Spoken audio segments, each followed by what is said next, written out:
Hello and welcome to day 2 here from the Versailles Arena at the Paris 2024 Paralympic Games.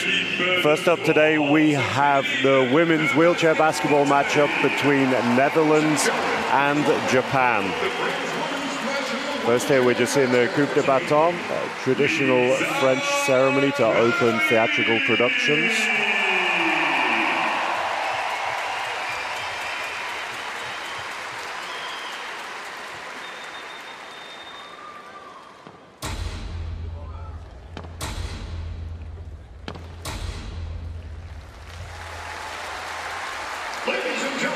As I said, that's a traditional French ceremony originally used to open theatrical productions, with the sound being used to draw the attention of the audience to the beginning of a performance. So if we just have a little look at our teams here, first team of the tournament, game of the tournament for both of these teams. First up we have the Netherlands, one of the strongest teams in world basketball, won the gold medal at the Tokyo Paralympic Games. They also have 4 bronze medals and a silver in Paralympics. You just see the introduction of the Japanese teams here.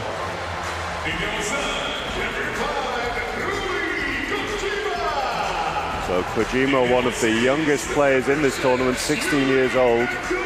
She was just 4 months old when one of her teammates, Mari Amimoto, competed at the Beijing Paralympic Games.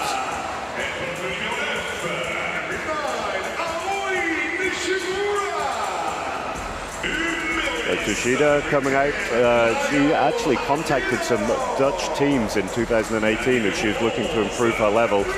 Contacted the teams to go over and train in Holland. So someone who's obviously very proactive in developing herself and will know some of these players very, very well.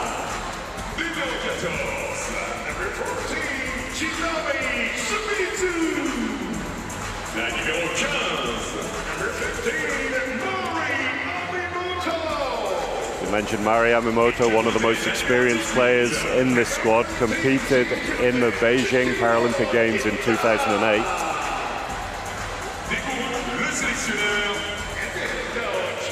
Kitada is played in the Australian League for 2 years, early on in her career.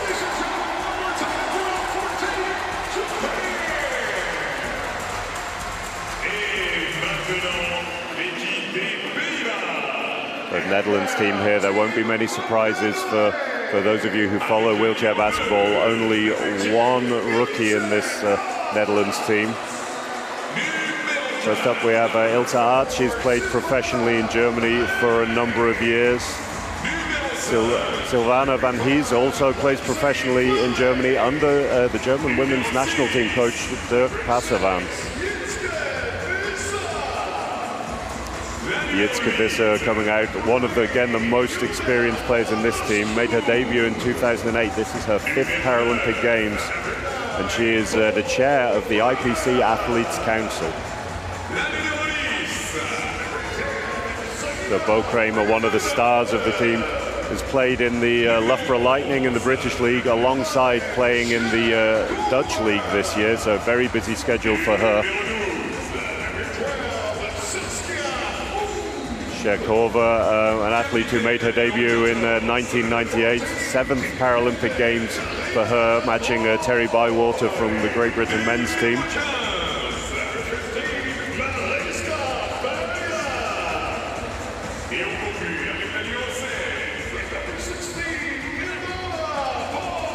And Post coming out here, this is her first Paralympic Games, the one Paralympic rookie, although she did compete in the World Championships in 2023 where they won the gold medal.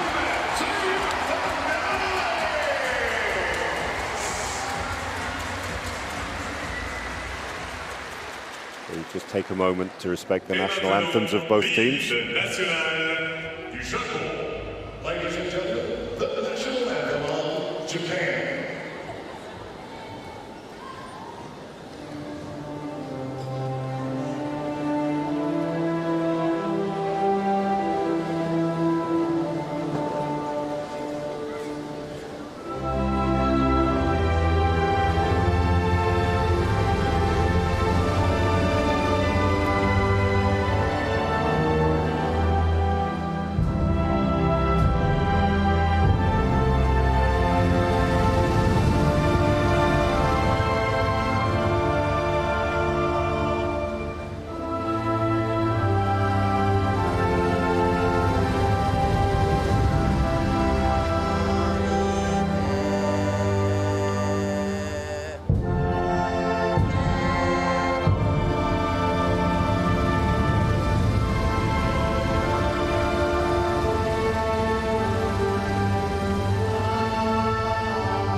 national anthems of both teams there as we just take a quick look at our starting lineups as the teams go to shake hands.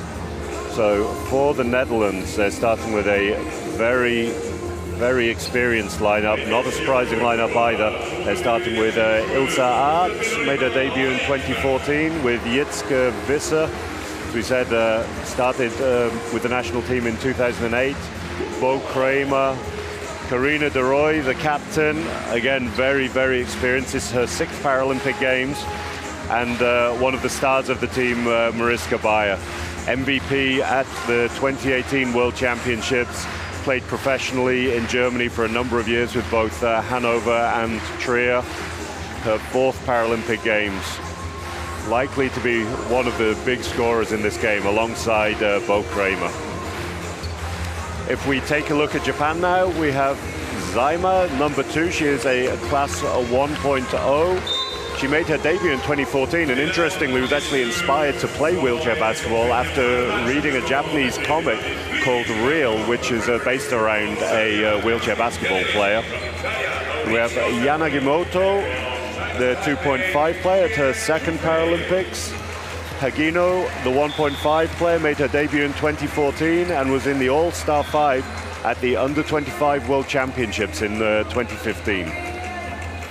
Then we have the 2 4.5 point classification players, Mari Amimoto, one of the leaders of this team, led in assists and in steals for Japan at the repechage tournament and was in the All-Star 5 at the Asian Championships on 3 separate occasions. Then the captain, Kitada, she led Japan in points, averaging 17.5 points and 12.5 rebounds. And as I said earlier, has played in Japan for 2 years earlier in her career. So Netherlands, as we said, one of the favorites for this tournament. They've won back-to-back World Championships in 2023 and 2018. They are 9-time European champions, including the last 4 European Championships in a row, and looking to defend their gold medal from Tokyo this year. Japan, on the other side, they have been twice bronze medalists at the Paralympic Games. The last time was, however, in 2000. More recent results, they came 2nd in the Asian Championships in 2022 and 7th at the World Championships in 2022, which was in fact held in 2023. Last words from the coaches here, some very positive looks, some players excited to get their Paralympic Games underway. It'll be really interesting to see what style the Japanese team come out with here. They'll be very aware that the Dutch tend to dominate teams with their physical presence. Players like Mariska Beyer, unbelievably strong. Bo Kramer, very fast, great shooter from outside.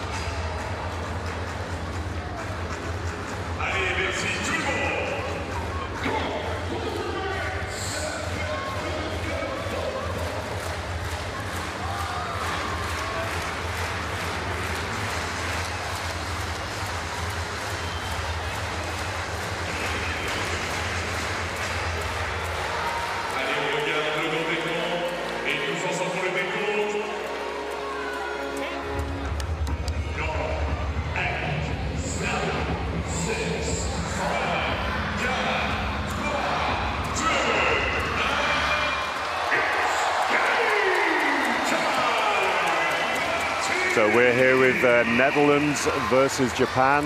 2 teams about to tip off here. And it is Netherlands ball to start the game in Kramer's hands early. You can see Mariska Beyer inside early, fade away at speed, knocks that down. That is a big shot to start your Paralympic tournament with that fadeaway shot. Not an easy one, but for a player as experienced and as physically powerful as Mariska Beyer is one she's very capable of making. Early foul there from Jitske Visser.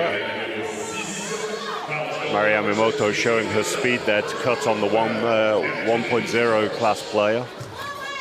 It'll be Japan's sideline ball. Interesting setup from Japan here, overloading one side. Amimoto looking to set the screen, open three, doesn't drop, and Bayer with an early rebound.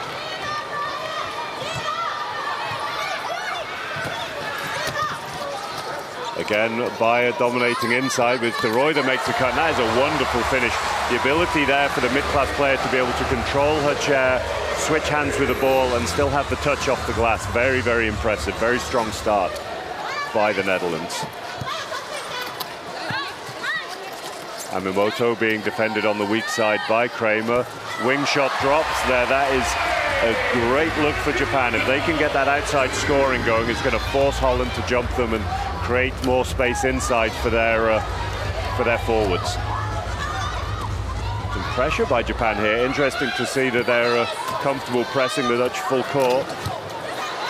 Difficult pass, but picked up by Visser. Finds Kramer inside. And one there. Foul was potentially a little earlier on the shot. Referee deemed it to be an and one. There is no continuation rule in wheelchair basketball, but that'll be Bo Kramer to the line for an early free throw. Nice touch off the glass there by the number 9.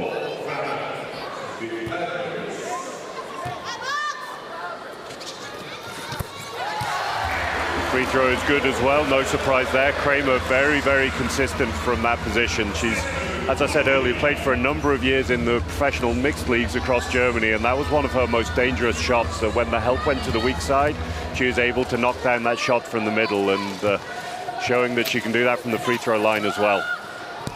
Another three from Japan. They're looking to take a few threes early here. That one a little long. Pick from De Roy. Great vision by Kramer, finds Visser. Visser showing her speed there. Visser, someone with all her experience. She's an incredibly smart low pointer, great at creating open shots for her forwards, but also a very, very deadly shooter herself, something she showed for a number of years for the Thuringia Bulls in Germany. Oh, coast to coast here possibly by Kramer. No, that's a good recovery by Japan. De Roy holding on to the ball. We have a 9-2 lead at the moment for the Netherlands. Picked by De Roy. Great pass again by Kramer.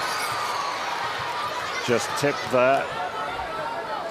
Kramer picks it up. The referee is just stopping possession as two of the players' chairs are locked together. That's something that happens here every now and again in wheelchair basketball.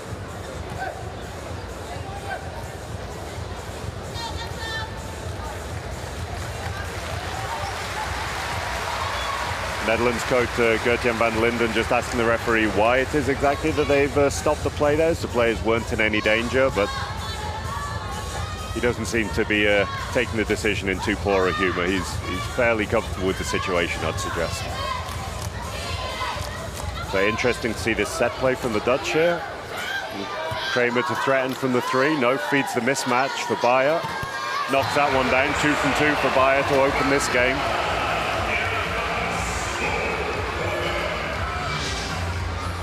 It's an element of her game that Bayer has really developed over the last few years. She's always been a very, very strong inside presence, but just increasing her range to knock down these mismatches has been something that's taken her to a whole other level of performance over the last, well, number of years now. Offensive rebound there by Japan, picked up. Amimoto behind the screen, working it. Great ball movement, but well predicted by Arts there. Just jumped in the passing lane. Press again. Kramer just a little too hot to handle that pass there from Bayer. Kramer got a touch on it, but not able to control it that time. Just having a little word with the referee as she pushes back to defense. I'm not quite sure what it was she saw there. Early substitution as Bayer comes out of the game here. Replaced by Wimmenhof, 4-point classification player. He's one of the younger up-and-coming players for the Dutch national team. Someone they have high hopes for, I'm sure. Just 24 years old, made her debut in 2017. Difficult shot there. Doesn't quite drop for Japan. Ilse Aerts, maybe a low classification player, but she's incredibly long, difficult for forwards to get shots off comfortably over her. Wimmenhof inside. Kramer decides not to use her, kicks the ball to Visser in the middle. She knocks that down. As I said earlier, she's not just a one-pointer who spends her whole time stealing. She's fantastic at it, but she's a very, very able shooter. And when teams have to help away from her because of the threats that Kramer and Bayer possess, then she's more than capable of knocking that down. Great shot by Amimoto from the outside there. She's looking for those shots early. As I said before, just trying to pull that Dutch defense outside a little bit more to create a bit more space inside. 13-4 to Holland with 5.5 left to go in this quarter. De Roy open on the baseline. She's just a little short there. Rebound from Japan. Offensive foul. Japanese player just losing a little bit of control there, trying to get out of the pressure the Dutch created.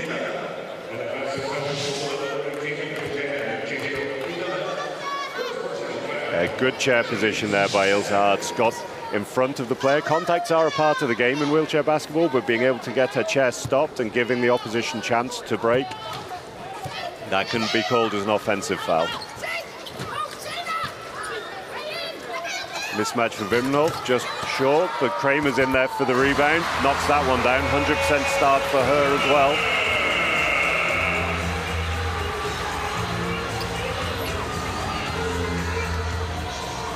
Holland shooting at 6 of 9 early in this game and 1 of 1 from the free throw line.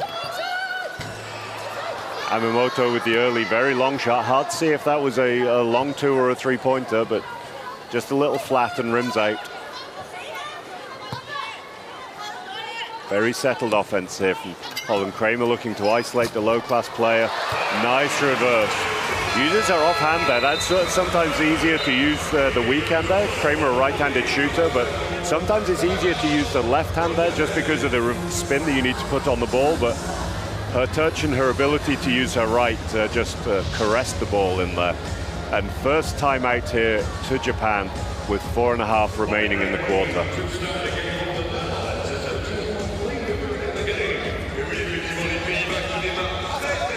Just have a little look at the statistics here. Holland shooting 8 of 11, very, very efficient in their shots, and they're not all layups by any stretch there. There's some outside shots in there as well. Taking a quick look at the Japanese statistics, they're currently shooting 2 of 7 under a lot of pressure from the Netherlands. 2 of those have been quite early three-pointers, neither of which have dropped yet.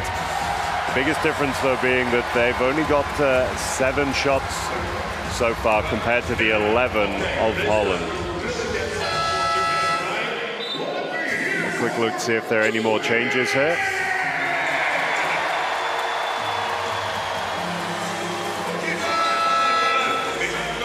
We have another very early lineup change here for the Netherlands. Having a look now, it looks like Julia van der Sprong that's coming into the game, the 3.5-point classification player. Another youngster, like only 24 years old, made her debut in 2018. Every tournament she has represented the Netherlands in, they have won a gold medal so far. It's a great start to an international career. So a slight change in tactics here, you can see from the Netherlands, going with their 2 one-pointers and playing 3 bigger players, three more inside presence. So it'll be interesting to see how that changes their defense with Van der Sprong playing in the middle here. Means they're likely to use their 2 one-pointers to do a lot of the jumping, while they have 3 big players inside looking to sweep up any missed shots there and get a lot of good rebounding positions. Nice finish from Van der Sprong. Get her into the game early. Interesting to see what answer Japan have to this change of defense. Still have Amimoto looking to set the picks in the middle for the 3-point shot. Gets the pick, but just slipped by Visser. Shot clock running down. A lot of pressure by Ilse Aerts there.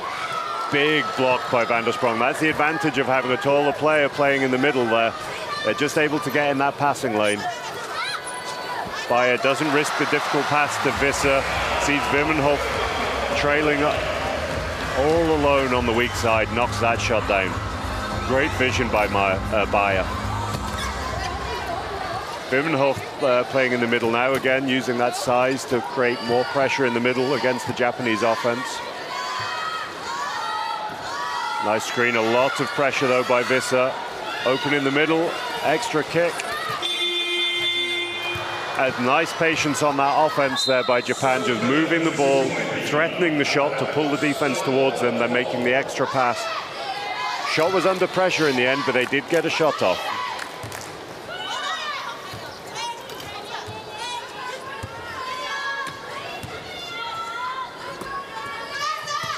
Interesting to see the offensive setup here, using Bayer's speed to try and isolate the one-pointers of Japan. Again, knocks down another fadeaway. That's her second fadeaway already today.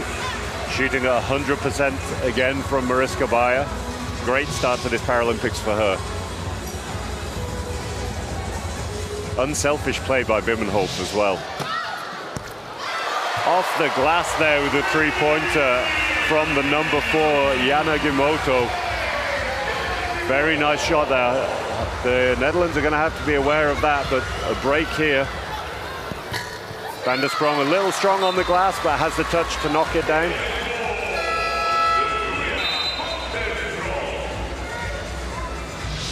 And we see changes coming into the game for Japan now.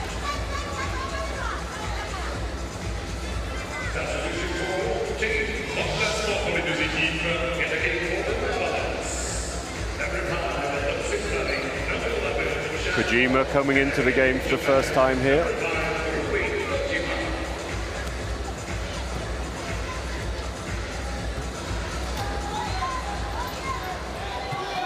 A very high line from the Dutch. And another change by Holland. Coach Van der Linden is making a lot of changes early in this game, getting all of his players into the action as early as he can.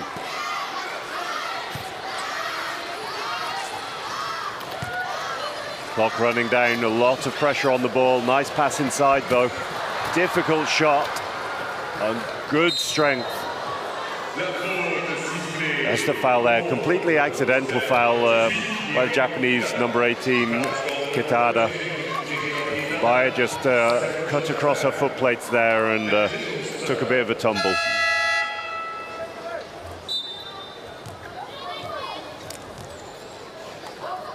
For the Netherlands, Cher Korver and Lindsay Frelink getting their first minutes of the game now. As I said, lots and lots of changes by Coach Van der Linden. Bit of a set here by Holland. Bayer's crossing just to isolate the low pointer. Fadeaway is too big, made the nice pass, but Frelink couldn't quite knock that one down. Japan a little short on numbers at the minute, but attacking with speed now.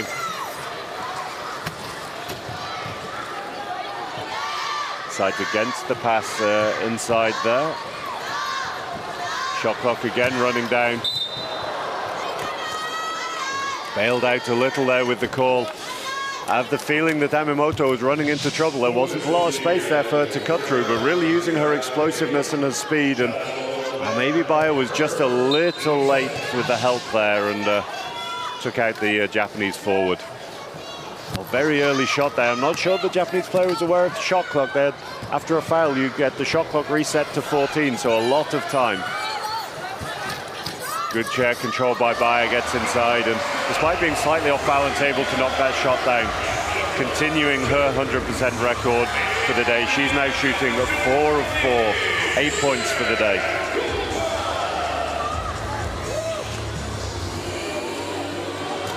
Very, very high line again by the Netherlands, making it difficult, but an open shot for Japan. Bayer with the long pass. Finds Frelink, not quite. Nice recovery by Japan there. The ball's in Yamamoto's hands, but a lot of pressure from Holland. Aware that there's only 15 seconds left in the game. They don't want to let Japan get a last shot off this quarter. Early foul by Korver. It'll be interesting to see if the referee calls shooting foul here. He does. Korver, it looked like just losing her bearings a little there as she crashes into the side of the number 14. So Shimizu to the line here with 9 seconds left in the first quarter.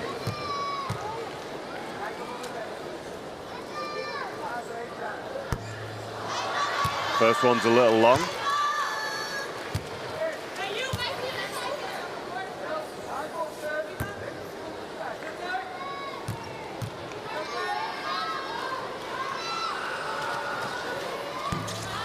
Second's a little long as well. Plenty of time on the clock to get a shot here for the Netherlands if they're quick. Great pick by Freyling. Unlucky, shot doesn't quite drop. That was a fantastic pick by Freyling there. Just she dragged her defender low enough that she was able to come back up, set the pick for the 1.5 point to Ilse Aerts, and then attack the basket. That was a classic pick and roll right there.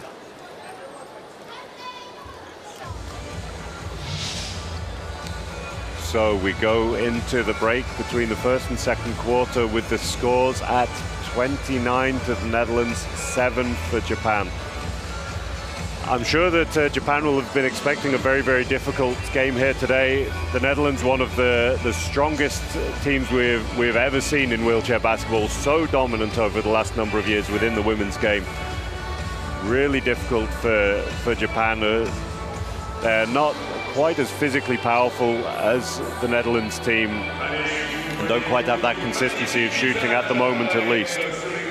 Going through the statistics, Netherlands are currently shooting 14 out of 19. Fantastic shooting day for them so far.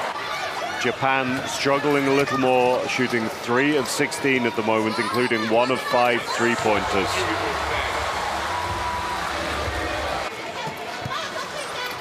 Looking through the individual statistics as well. Bo Kramer, very strong start, unsurprisingly, for 5.5 minutes, 9 points on 100% shooting, as well as 4 rebounds and 2 assists. Mariska Bayer equally strong, 8 minutes, 8 points, 100% shooting, 2 rebounds and 1 assist. It may be these Dutch forwards who are doing a lot of the damage as far as scoring goes, but it's, for those of you who are unfamiliar with the game, pay attention to what the lower classification players are doing. The amount of space that they create, the picks that they set, the screens that they make to create the open shots for these players are absolutely key.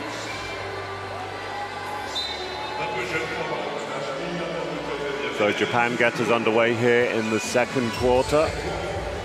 22-point deficit at the moment in the game, but something I'm sure they'll work on reducing.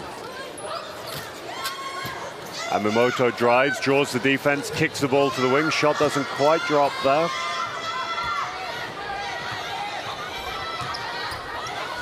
Netherlands with numbers if they can use it.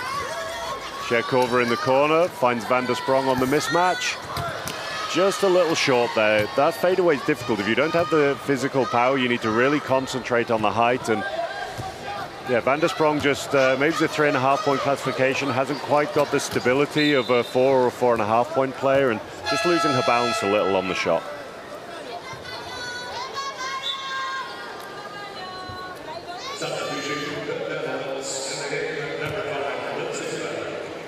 And another very quick substitution for the Netherlands. Ilse Aerts stepping out of the game for a minute, and Lindsay Freyling coming back in. So Amimoto threatening the 3 this time. Drives on Korver. Again, opens a wing shot. You can see that that's a play that Japan are going to work on over and over and over in this game. Just that drive from Amimoto draws the defense towards her and then able to kick the ball to the wing to the shooter. Netherlands very aware of how dangerous Amimoto can be. A lot of focus on her as Kramer knocks down another mismatch from the edge of the key, continuing her 100% shooting run. Again, Amimoto threatening the 3, drives, draws the defense, again kicks to the wing. Another one drops for Eguchi. That is 2 in a row for her now. The first one didn't drop, but then the last 2 she's made. Very tall sitting 2.5 point classification player there. Nice rebound from Amimoto. It's a shot from Korver, doesn't quite drop. Let's see. Same setup again from Japan here. Yamamoto just taking her time to isolate Korver as the pick comes. Netherlands ready for it this time though. Freilink is waiting.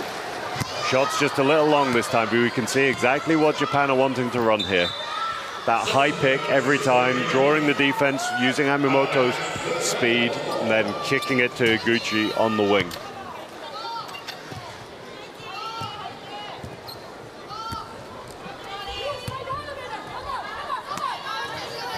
So Van der Sprong looking to isolate the 1 point here. Mismatch for Kramer. Knocks another one down. Fantastic start from Bo Kramer here. She is now on 13 points on 6 of 6 shooting with 1 of 1 free throws. Again, Yamamoto with the isolation. Drives on Korver. Shot doesn't quite drop though. That's the danger from a Netherlands perspective. If they start over-focusing on where the pass is going to go after the drive, they won't necessarily have the focus on Yamamoto's speed, and she can be very, very dangerous cutting to the basket there. Same set again by the Netherlands. Japan are going to have to do something about that. Korver's just driving to the baseline here, isolating the bigger Yamamoto, not allowing her to help to Kramer, and giving Kramer these easy shots over the lower class player. Another drive from Yamamoto, another wing shot from the other side this time. Shot doesn't quite drop. Very, very clear game plan by both teams at the moment. The mismatches for Netherlands and these isolations, and then a dish from Japan. So Kramer's looked for the isolation on the weak side this time, just resets a little. Dishes inside as the help comes. Nice finish under pressure from Freilink. Timing was slightly off from the Netherlands there. I think Kramer wanted the pass a little earlier, then made her move. The pass came, but able to read out to that situation and just dump the ball down to Freilink. Unlucky. Shot just rims out for Japan there. Again, Kramer on the mismatch under a lot of pressure. This shot doesn't drop, but that won't count as a miss as Kramer is going to the free throw line for 2 shots here.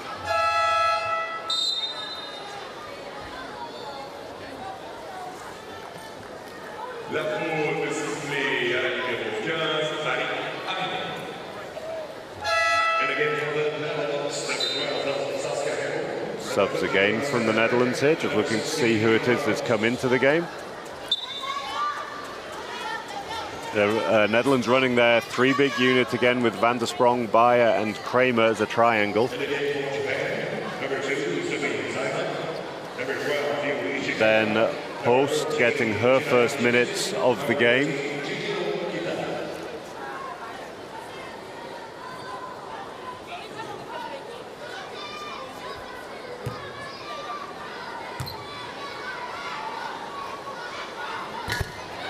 First is good by Kramer, 100% record still.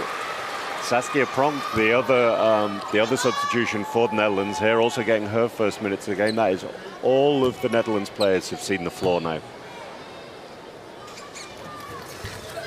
Second just left from Kramer there.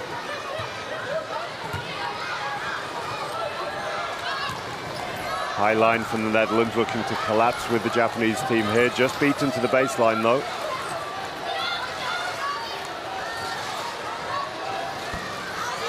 Slightly rushed shot from Japan as Van der Sprong gets the rebound and a great long pass to the flying Bayer.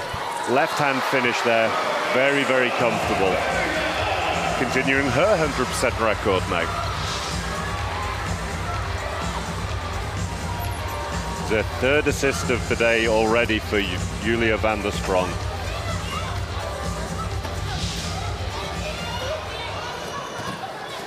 Nice offensive rebound there. Ball just running around a little.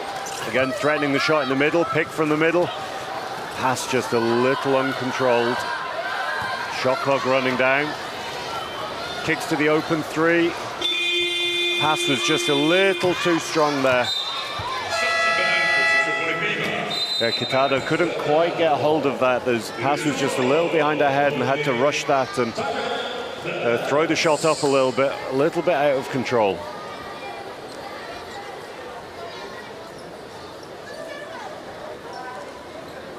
Timeout here, I believe, to the Netherlands. Just gives Coach Van der Linden the opportunity to talk things through a little bit. Very, very calm, very cool coach. A guy who's won everything there is to win in the game. One of the most successful male players of all time, winning Paralympic gold. As a coach, he's won 5 European golds, 2 World Championship golds, and a Paralympic gold. I mean, it doesn't come much better than that, with over 500 caps for the Netherlands as a player. And see, just talking about these crosses that the Netherlands team are wanting to set.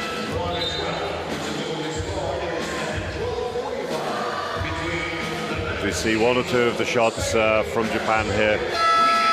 They've been very unlucky with a couple of these shots. They've had the open looks every now and again, but it's the open looks they're getting have come after a period of such long pressure. It's really difficult for them to get any sort of rhythm. It's very much a momentum sport, wheelchair basketball, that when you feel good and when you see shots dropping, it feels like you're never going to miss. And when you spend a long time under pressure, then the basket can feel very, very small. Again, Kramer isolating, looking to set the pick. Foul there, close to a 3-second call from Kramer perhaps, but the Japanese player just not quite clearing out in time. Foul by Yamamoto.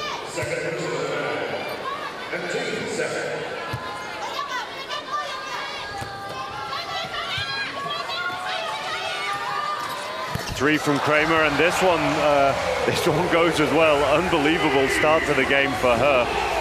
She is still shooting 100% from the field. Just that one missed free throw. Nice pass inside, difficult shot, but that is clean. That is a lovely shot from Kitada. Gets her count open for the day. Pressed by Japan here, looking to pick back two of the Netherlands forwards, but their speed and strength showing there as Bayer cuts all the way through. Kramer decides she doesn't need her, she's feeling it, and she knocks that one down off the bank, showing a full repertoire of shots here from Kramer. She's finished inside, outside, from threes, off the glass, free throws, everything so far. Yamamoto behind the screen, kicks the ball back to the middle, looks to relocate. Screening for the 3, and this one goes. Kitada starting to feel it now. She was 0 of 6 to start the game, but she has hit her last 2 in a row now. Well, I said earlier about basketball being a confidence sport at times, and you just need to see that ball go in.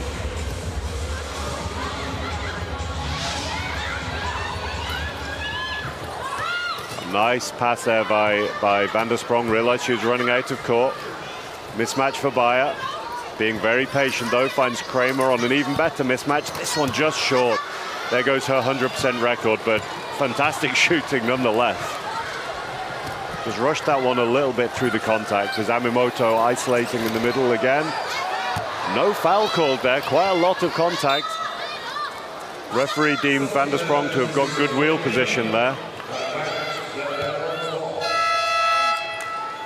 Next substitution by Van der Linden as Wimmenhof and Visser coming back into the game as Bayer takes another rest. Post also taking a breather. It's a great opportunity for a coach to be able to get all of your players some real minutes so early in a tournament is absolutely vital. He'll know who his key players are, of course, but it's important to get everybody ready just for the eventuality that they're needed. Great seal and almost a finish by Wimmenhof. Just a little uncontrolled under the basket there. It's a fantastic seal, and that's what I was talking about earlier with the low pointers. They maybe don't get a statistic for that, but that ability to attack the higher classification player and get their forwards into position, absolutely crucial for a successful team. Wimmenhof drives to the basket again, just loses control, can't quite get the finish to drop.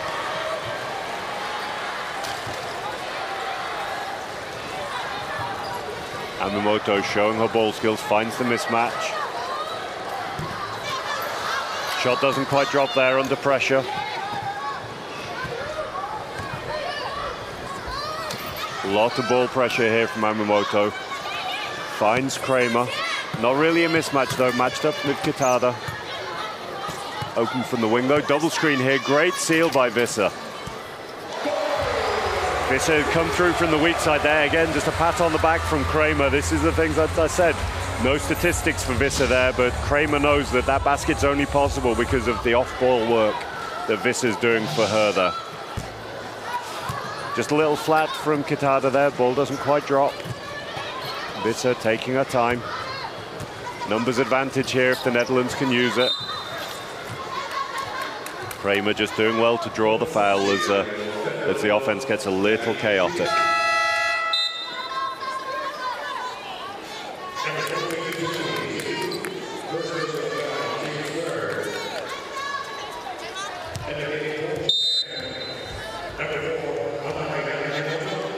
That is the third team foul for Japan in this quarter. Shouldn't cause them too many problems with only 1:45 to go in the half, but Netherlands with no team fouls so far this quarter. Only 3 for the game. Very, very clean despite the aggression from the Netherlands so far. And that is the key of a successful team. If you're able to play incredibly aggressively, but right to that line of what the referee is calling, then you're going to be very difficult to play against. We saw that yesterday with the GB men's team against Germany.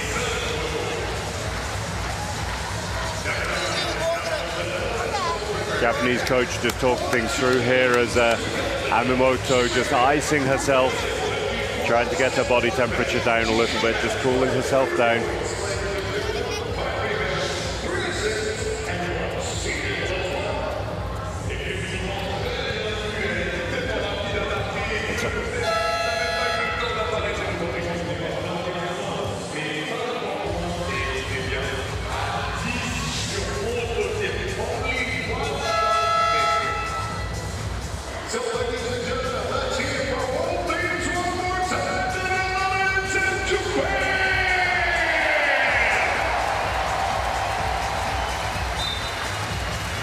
See another set here from the Netherlands with Kramer breaking out.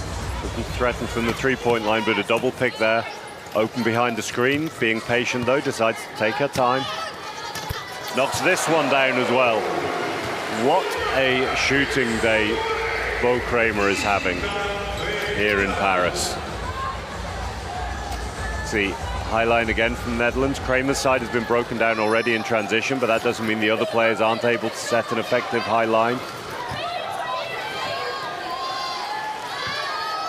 Kitada working hard behind the screen. This one's just a little long, not quite able to get her offensive board.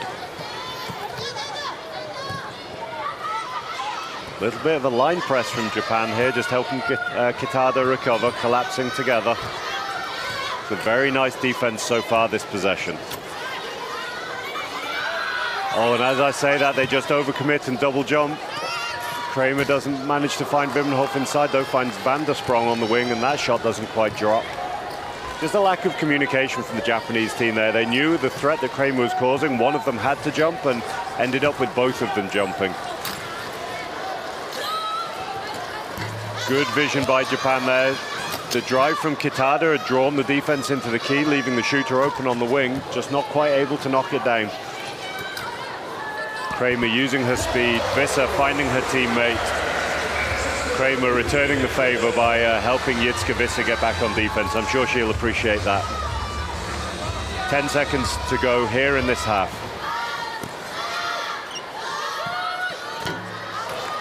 Shot just rims out, ball's dropped though, another opportunity perhaps for Japan. Shot drops, but is just after the clock there. Referee just indicating it didn't come out of the hands quite in time. So we have half-time here in the Bercy Arena in Paris, and it is 51 to Netherlands, 16 from Japan. Dominant performance so far by the Netherlands.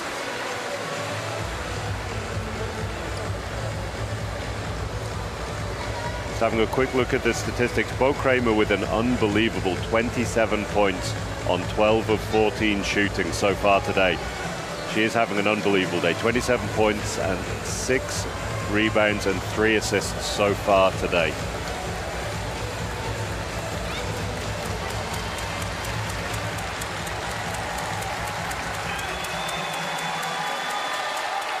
for Japan. We have 5 points from Yanagimoto and 5 points from Kitada, leading scorers for Japan at the moment. So we're going to take a quick break here at half-time in the Versailles Arena from Paris, and we'll see you all soon for the second half of this women's wheelchair basketball match on day 2 of the Paralympics.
Je vous demande d'ailleurs un peu quelle est la tribune la plus brillante. Who's the loudest fan of the arena? Ok, on commence par là. Cette tribune-là, faites du bruit! Pas mal, pas mal. De ce côté-là, faites du bruit! Là, ça va être pas mal. Faites du bruit! Et par là, vous êtes prêts? Faites du bruit! Et maintenant, tous ensemble, all together, faites du bruit!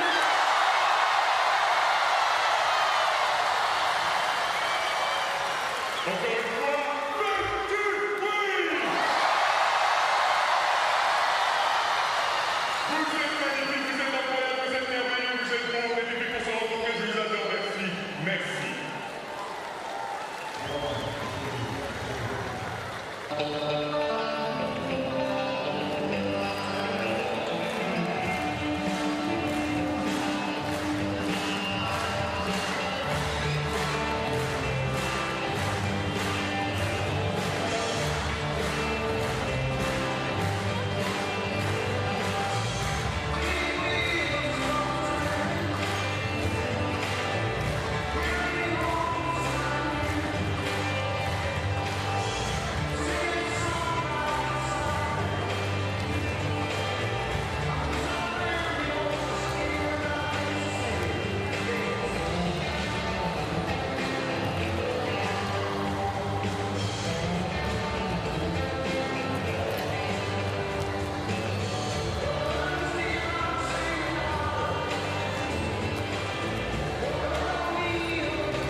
Hello and welcome to the Versailles Arena here at the Paris 2024 Paralympic Games.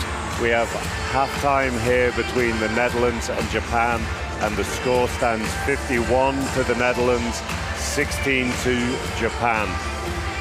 Great start by the Netherlands team, shooting an unbelievable 67% already, with Bo Kramer shooting 12 of 14 and Mariska Bayer going 5 of 5. Great start from the two Dutch centres.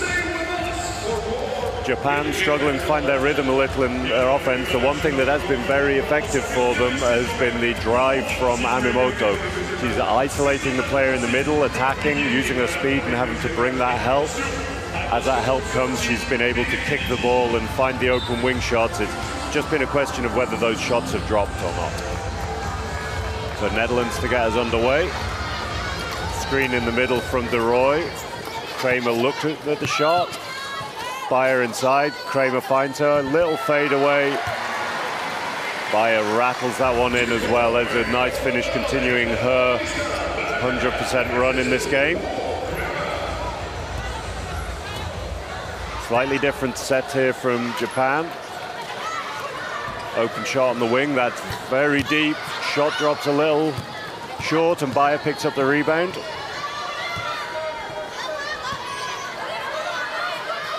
Back pick for Kramer, looks for the cut, finds Bayer on the mismatch. Big fade away, this one just rattles out.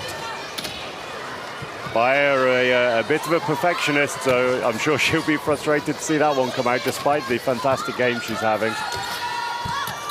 Visser open, and this one doesn't drop. A great shot for her, though. Japan with transition here, nice pick set. Pass just a little too long, though.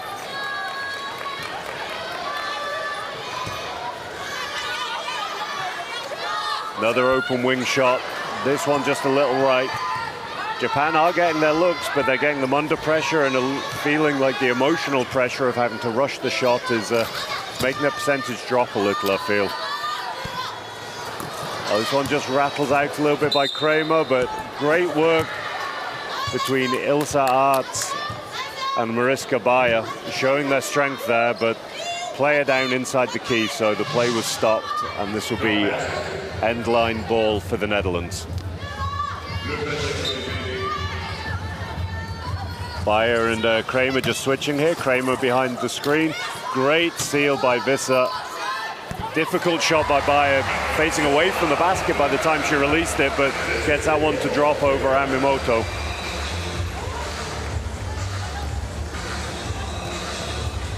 High line again from the Dutch, making it really, really difficult for Japan to get any sort of position around the key.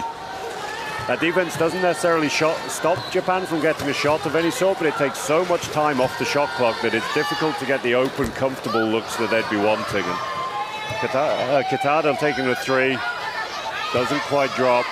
Kramer calling a play here, we'll see what that is. Pick comes from Arts, steal through the middle. Doesn't quite get the mismatch. Arts cutting to the basket, very, very difficult off-balance shot there. Kramer may have been a little better not calling the play on that possession. Well, she had the isolation in the middle. Maybe just dishing the ball and attacking the lower classification with her speed would have been effective. Bayer swings the ball through the middle. Again, Bayer isolates the low point of this time, fading away, knocks it down for the and one. Thanking her teammates there. De Roy with the, what you'd call the hockey assist there. Doesn't count for anything wheelchair basketball on the stats, but makes the pass that leads to the assist.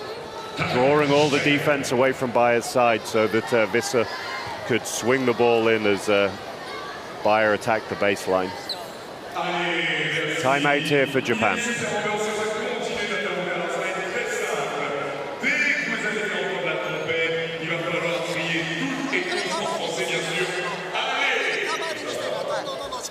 Japan yet to find their shooting rhythm here early in the third quarter. They are none of three at the moment.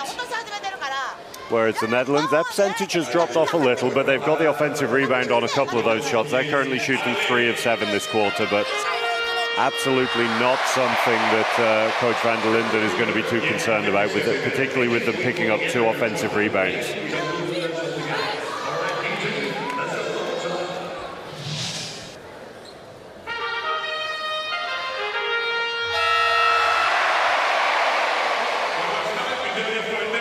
Netherlands ready to go already. They're eager to get this game going again.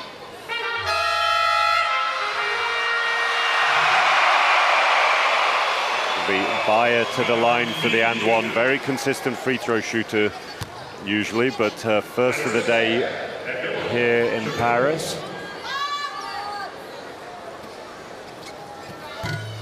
Just a little short on that one there, front ring.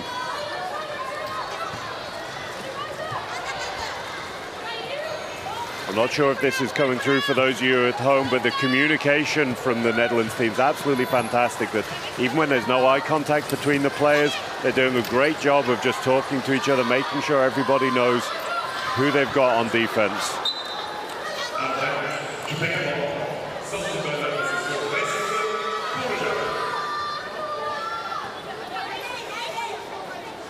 Sideline pull for Japan with 2 seconds here on the shot clock. Clock just ran on a little too long, so that's been reset by the officials. Pressure on the inbound from the Netherlands. Big shot, doesn't drop. Bayer picks up the rebound, does well to control it. Back pick by Visser here. Bayer attacks inside, using her power there. Takes her time, controls it. That is absolutely her strength. She dishes the ball, attacks full power inside. Nice finish off the glass. Kitada trying to shoot over the bigger Kramer. Difficult shot there.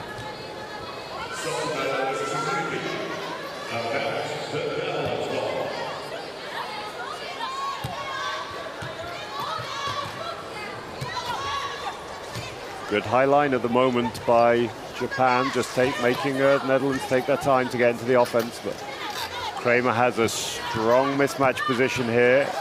Arts finds Visser behind the screen as the jump comes. There we go, there's the dish to the mismatch. Just a little short by Kramer, but you could see that that was what they were looking to run. As soon as the ball comes into Visser, drives to the baseline, dishes to the mismatch, knocks that down. We saw a lot of that in other games already.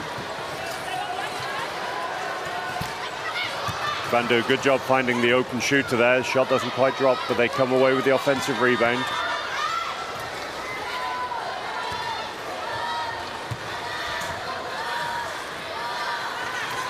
Four seconds left, clock running down.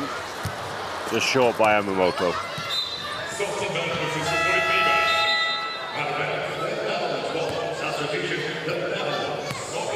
First substitution of the second half here, with Kramer and Arts taking a break, and Van der Sprong and Sherkova coming back into the game.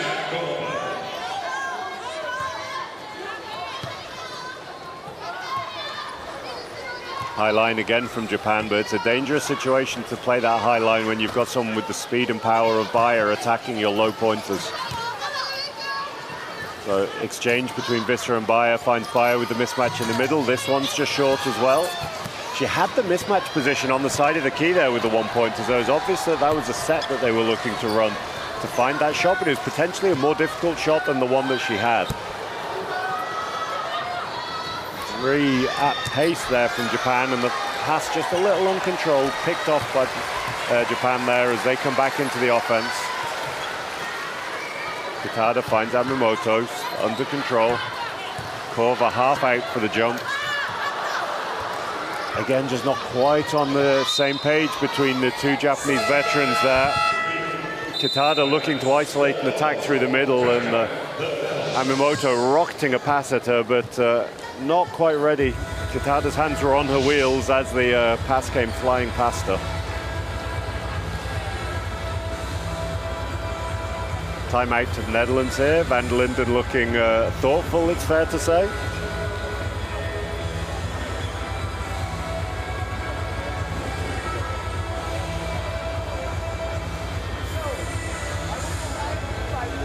So 5.5 minutes gone in this third quarter. Japan still currently scoreless in the quarter. Netherlands' efficiency has dropped off ever so slightly. They're shooting 4 of 10 at the moment, but 4 of 10 is still a reasonable percentage. They won't be too upset with that, but from their perspective, it's important to keep the intensity, to keep the concentration, regardless of the scoreboard. They know that there are bigger games coming and that they're going to have to keep that focus and that intensity all the way through, just to keep those good habits.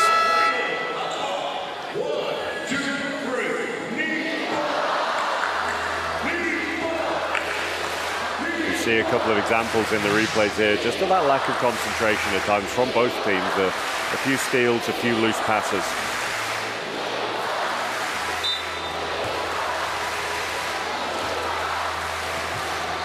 So another isolation here for Van der Sprong. Ball comes to middle. See if we have the same set again. Yep, Visser attacks the baseline. Dumps to Bayer. Mismatch over the top, knocks it down. She had the option to dump it back down to Visser there, but that can be quite a difficult pass for a forward. You're passing down from height over the shoulder of a lower classification player, and due to the nature of their disability, it can be difficult for them to be able to rotate to receive that pass. It's absolutely possible, but can be a little more difficult, and Bayer just trusting in her shot there. Nice steal by Bayer, just getting in the passing lane there, and Netherlands attacking at speed. Almost too many options for the Netherlands there. Bayer on the fadeaway again. This one just a little rushed and a little short. 3-on-1 there for the Netherlands, and sometimes that's more difficult than a 2-on-1 situation where you have so many options that the ball carrier can overthink a little. Good ball movement by Japan, seeing a similar setup to in the first half where they're using that cut through the middle to free up the shooter on the wing. Ball just not quite dropping. Bayer shouting for the ball inside. She felt she had good position, but we'll see them run the same set here again, I'm sure. Korver open on the wing. This one doesn't quite drop.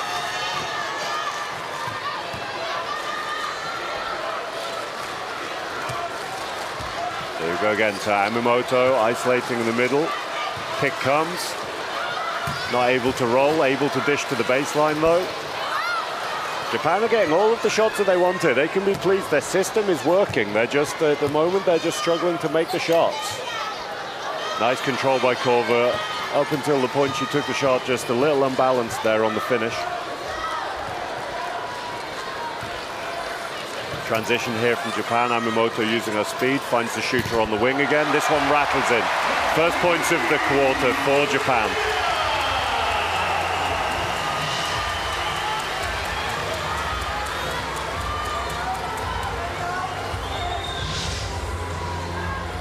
Van der Sprong just taking her time, sending Bayer to the other side. Bayer just uses a passing station, finds Van der Sprong. Contact on the shot, but no foul called. Nice rebound from Japan. Confident pass around the back there as well.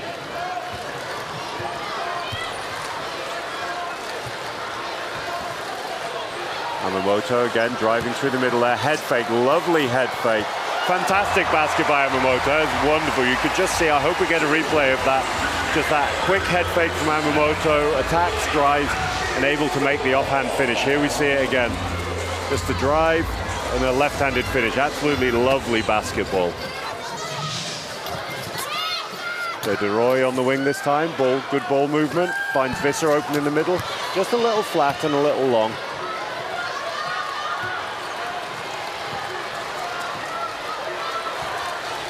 Again, same setup again. Yamamoto in the middle. Japan taking their time. They're not in a rush. Pick through the middle. Ball kicked to the wing. Foul on that shot there. Just a little too eager by Korver. What you can really see from our position up here is the work that the Japanese low pointers are doing off the ball. And Nishimura is doing a really great job protecting the shooter on the wing. Iguchi there is just waiting and waiting for that shot.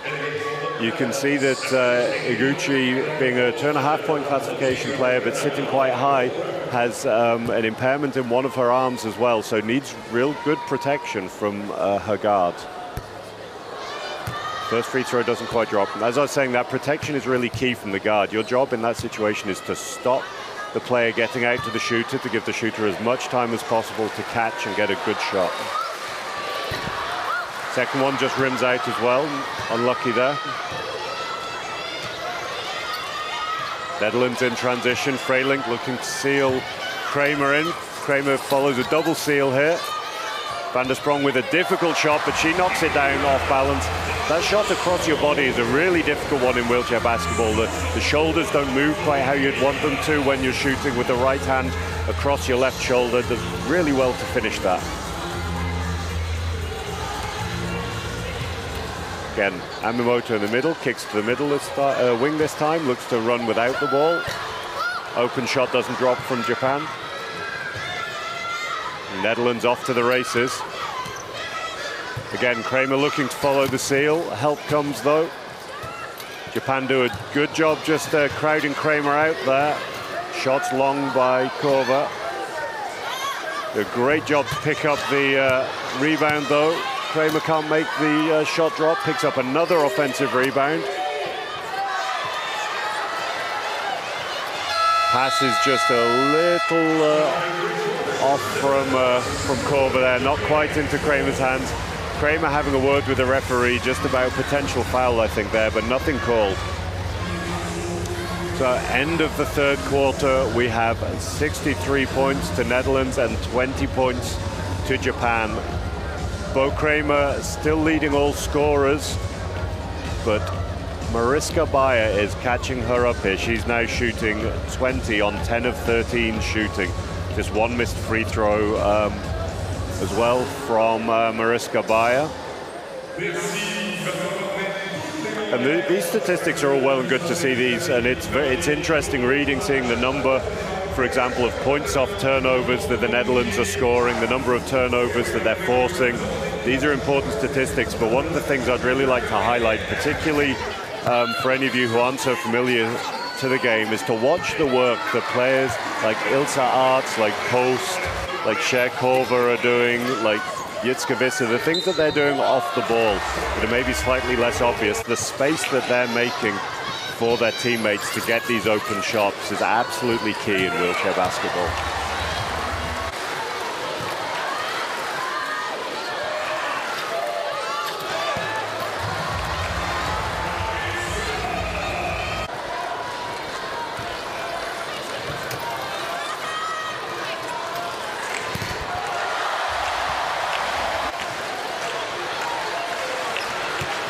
Netherlands out on the court already again, very eager to get the game back underway.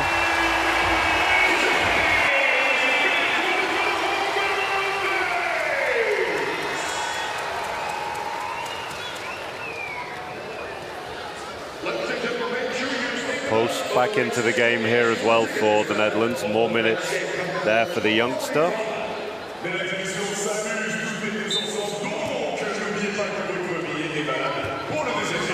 High post set from Japan. Have their lower class shooters in the middle now. Slight change of system. That shot's just short from the wing. Freilink working again to get the back pick. Looking to get the transition here. Kramer looks to attack with Freilink. Great job. Again, that's exactly the point I was wanting to make. So Freilink again there, sealed all the way through the middle. Japan was so focused on what Kramer was going to do, they left Freilink, allowing her to make the space for Kramer to cut all the way through the middle there. Kramer doesn't make the shot, but 2 free throws here for the scorer. First one's good, no problems whatsoever. She is 3 of 4 so far from the line today.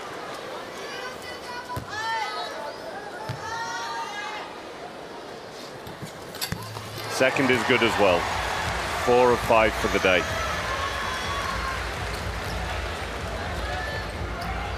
High line again by the Netherlands. They've recognized that Japan have got one of their three-point shooters in the middle again, but that line just broken there.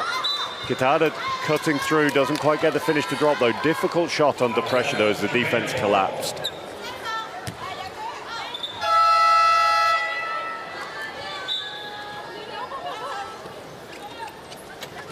It's going to be a baseline ball for Japan, and Netherlands making it very uncomfortable for them as substitutes come in.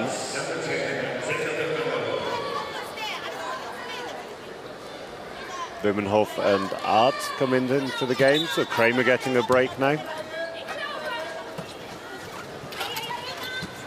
Be interesting to see if we see Kramer again today, if Van der Linden is wanting to keep her in rhythm. Nice shot off the glass there by Kitada. She is up to 7 points personal, leading the scoring for Japan.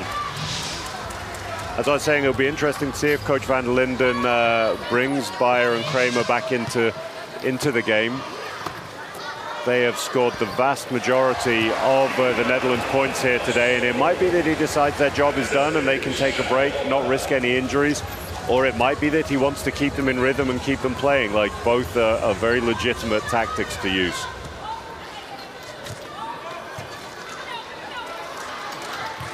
Good pressure by the Netherlands here. Again, overcommitting ever so slightly. Managing to get a hand in the passing lane though, and the ball's tipped away.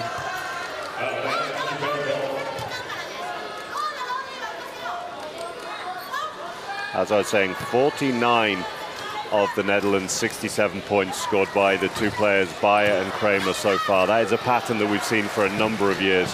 The Kitada cuts to the basket, doesn't quite get the finish to drop, gets her own board, and that doesn't drop either. Not the tallest of forwards, so quite difficult for her when the giants surround her there to get a finish off. She has to get it up quickly. Bimenhof playing behind the screen right now, looking to isolate the smaller side. Van der Sprong open from the wing. This one doesn't quite drop.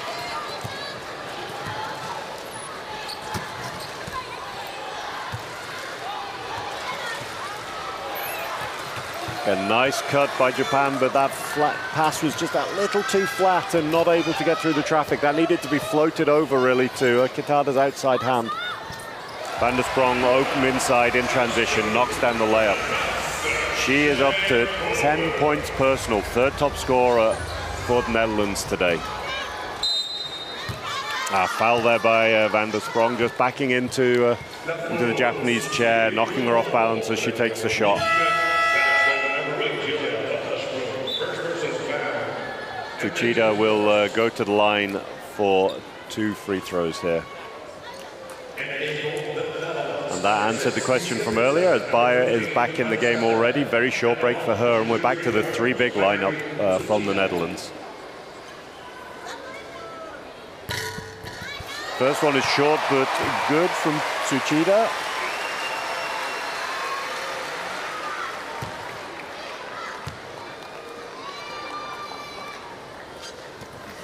And the second's good as well. Nice free throws there for Japan.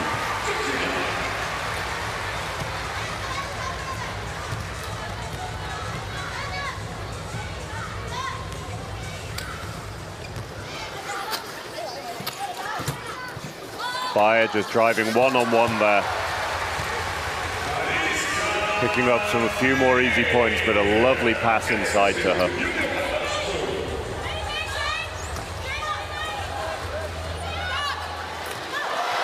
Wonderful fadeaway there. That was a really, really nice shot from Tsuchida. He's feeling those shots now after those free throws. Again, Beyer looking for the isolation, sets a pick in the middle for Van der Sprong. Drives into the lane, fades away. Can't quite get it to drop, but great pickup by Bimenhof. Good decision as well. Doesn't force a difficult shot, finds Beyer. Beyer moving the ball, finds Bimenhof and then attacks. Oh, Bimenhof had an extra second to find Beyer inside there, but she had her eyes on the basket already. A lot of pressure from the Netherlands here. Great hustle, great hands, and that's what I was saying earlier about being able to play that fine line between creating pressure without overstepping the mark and fouling, just putting Japan in all kinds of problems with their physical presence there. Beyer kicks it back out to Van der Sprong, looks to isolate the one-pointer in the middle, has the mismatch. Van der Sprong finds her, fade away under a lot of pressure, knocks it down. Beyer very, very calm the majority of the time, but I'm sure she will have hoped for a foul there. Just checking her opponents. Okay there, a bit of a size mismatch in the collision between the two players. Nothing malicious at all by Mariska Beyer. despite playing so aggressively, she's one of the friendliest athletes you could ever wish to meet, and just having a very good chair position there, strong position, getting out in front of the Japanese player who's moving very, very quickly. Let's hope that there's nothing too serious here.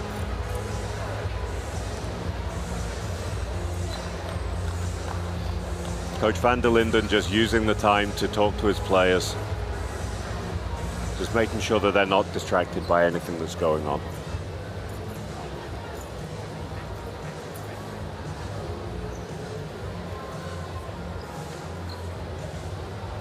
Medical assistants just coming to check over the Japanese player. I can't quite see from here who it is. But just checking that everything's okay. Hopefully that's just a precaution.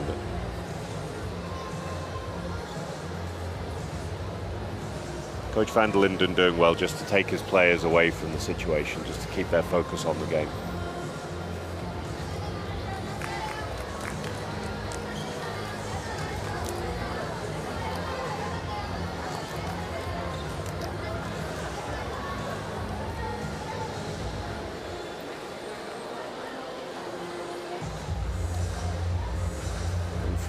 It's not being shown on our screens at the moment, but just from what I can see up here, it does look like the player's just holding the back of her head. So maybe they're just taking the extra precaution. Just if there has been an impact on the head, that's obviously something that we need to be very, very cautious about.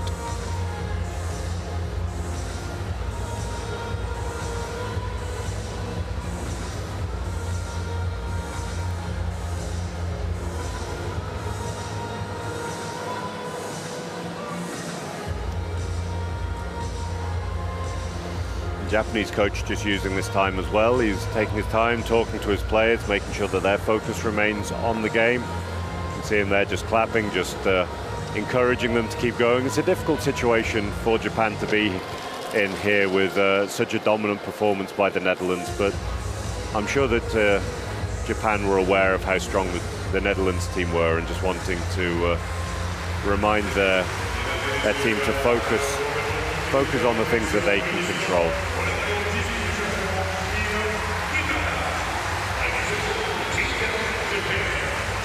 Netherlands players just making space for a stretcher to come onto the court here, something you never like to see, of course, but better to be safe than sorry, I'm sure.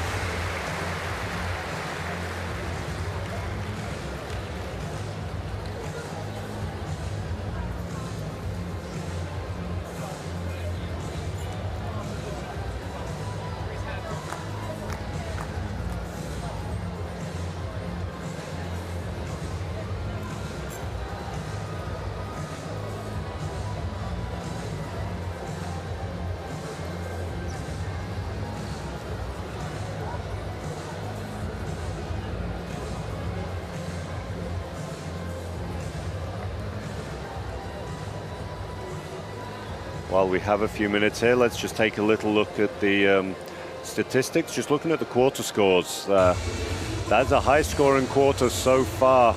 Was the third for Japan, scoring 10 points. That was a 20-10 win in that quarter to the Netherlands. None of the Japanese players so far into double figures. Leading scorer is Kitada with 7 points, followed by Tsuchida with 6. Looking at the Netherlands, there are two absolute standout scorers here, of course, with Bayer on 26 and Kramer on 27. Friendly rivalry between those two. I'm sure they'll be chasing each other for scoring titles here this year.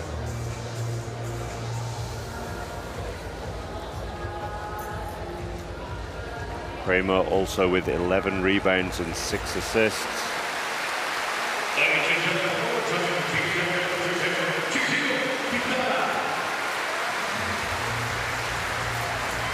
A round of applause from the crowd here as the Japanese player is now safely on the stretcher and about to be taken away to be checked.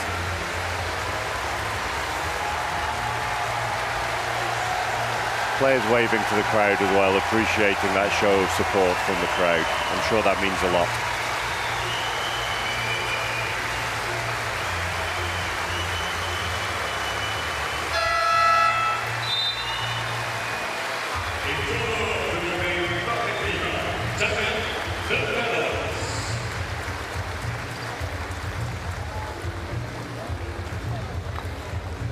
So both teams just taking a short timeout here before the game gets back underway.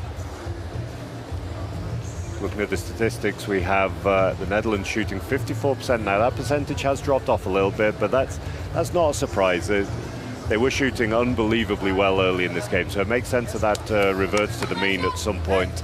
Japan struggling to take advantage of their open shots, shooting just 9 of 44 at the moment. But as we said earlier in the game, it really can be difficult that when you get those open shots after such a sustained period of pressure to really take advantage of them. It's one of those things you feel as if the pressure is still there despite there maybe being a lapse in the defense briefly, and it can be difficult to make those shots after a tough run.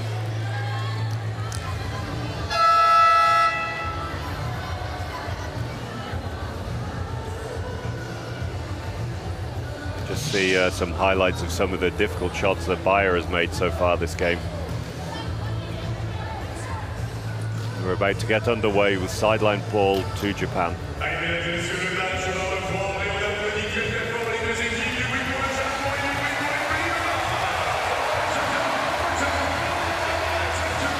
Coach Van Linden just trying to clarify if there was a foul called on Bayer or not, or if it was just player down. Ball swung to the wing by Japan, open shot, and this is good. That is great focus to come straight back after such a long pause, and Tsushida able to knock that down. She now leads all scorers for Japan with 8 points. 5th assist for Amimoto, leading assist maker here today for Japan. Blumenhof drives on the low pointer again. Tough shot under pressure, knocks it down. A lot of contact there, and the big Dutch center able to knock that down through traffic.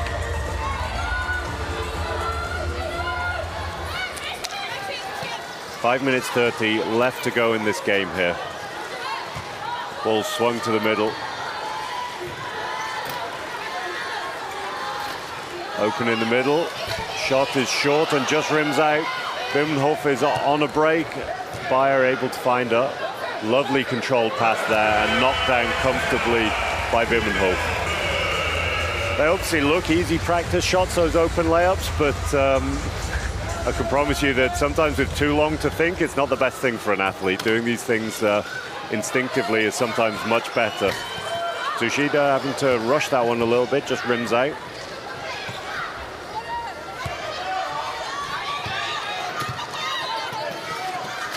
Van der Sprong isolating Bayer on the mismatch there. Shot doesn't quite drop. Blumenhof gets on board, but that doesn't drop either. Oh, in the passing lane, smart play by Bayer, and the smaller Japanese player Hagino was just running up her wheel there, and nothing Bayer could do about that. Draws the foul.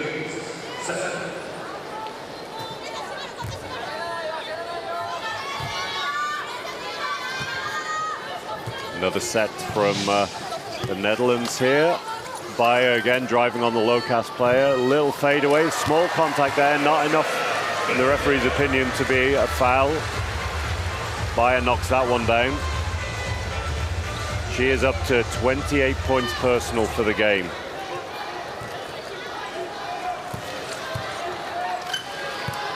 And just as we say that Bayer overtakes Kramer in the scorer list, Kramer is being prepared to come back in the game, and Japan knocked that shot down. Tsushida again out to 10 points personal now.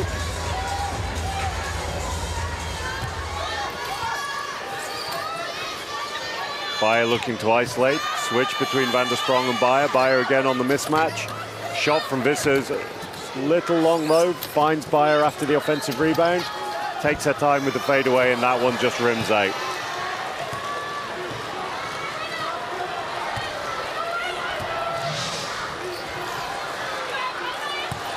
Good recovery and defense from the Netherlands there. Ball's kicked to the wing, shots under pressure from Tsushida, but she knocks that one down as well. Great run in the second half from the shooter here. Struggled early in the game, but she's now shooting 5 of 10 from the field, and plus 2 of 2 free throws.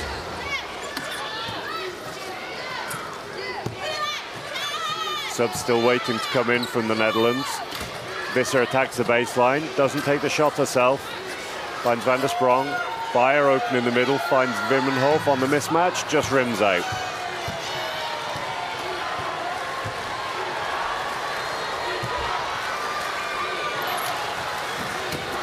Nice kick there, lots of pressure on that shot. Both players traveling in a straight line though, so the referee saw that as just incidental contact, as a fairly subjective call. Nice pass in by Van der Sprong, another mismatch, another fade away from Bayer. She knocks that one down as well. 30 points personal for the Netherlands 4-pointer there. Good ball movement again by Japan, finds the open shot. This one's just short. Good control by Wimmenhof. She was about to pass that ball, reined it back in though. Watch it, Ilse Arts is going to drive to the baseline here. Again, the dish to Bayer, pulls back in the fadeaway, decides against it. Plenty of time on the shot clock still. Bayer from further away than she's used to this time. Doesn't quite drop, but difficult to see whose ball that's going to be. Japan come away with it.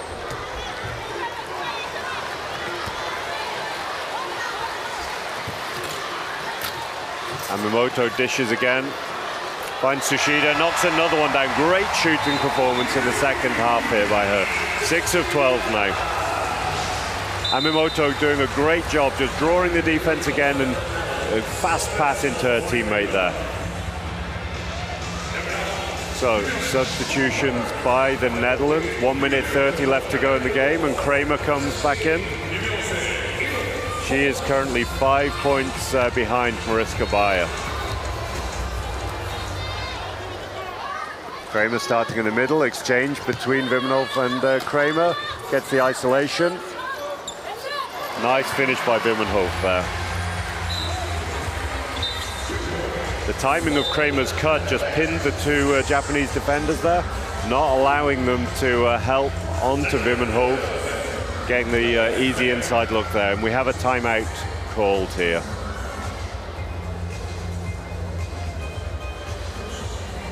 There's a really selfless play by Kramer there. By making that cut, as I said, she created all the space in the world for her teammate to attack the basket. And Wimmenhof is now up to 6 points personal for the game.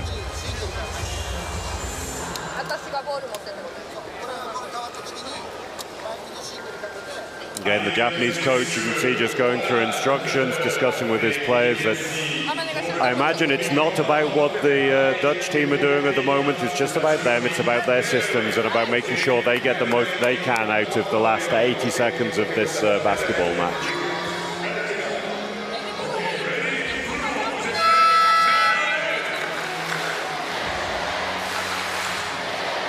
Very calm and collected looking Mariska Bayer there. 30 points on 15 of 21 shooting. Very, very efficient day. And a double-double as well with 10 rebounds. Also 2 assists and 3 steals, I would add to that.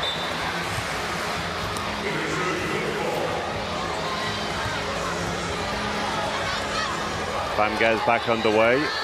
Threatening the 3, not taking it. Yamamoto back to isolate in the middle. Shot clock running down. She's going to need to get the shot off early. Big block by Kramer there. And she goes, steals the ball, and she's on her way. Transition here for the Netherlands. Nice seal by Arts. Finds Wimmenhof in the middle.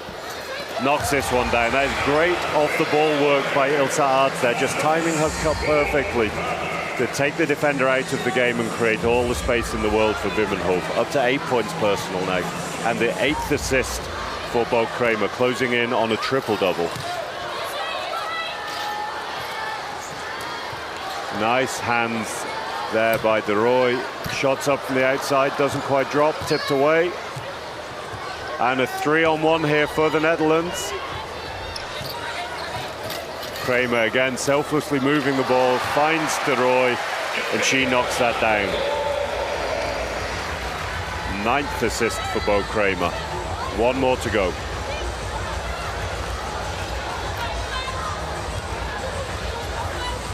The 1 second differential between the shot and game clock here, meaning Japan are likely to look for this last shot here.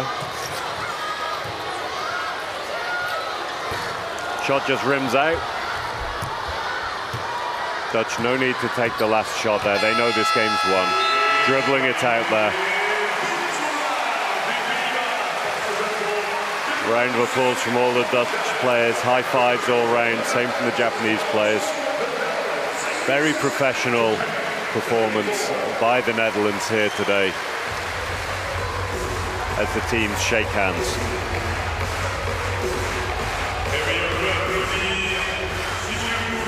Coach van der Linden will be very pleased with that performance today. There were small periods where the concentration perhaps dropped, but nothing major at all.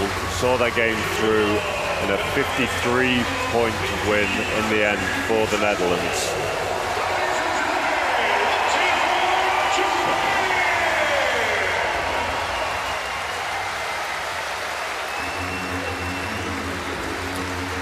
Handshakes between the teams, players looking for family in the crowd and thanking the officials as well.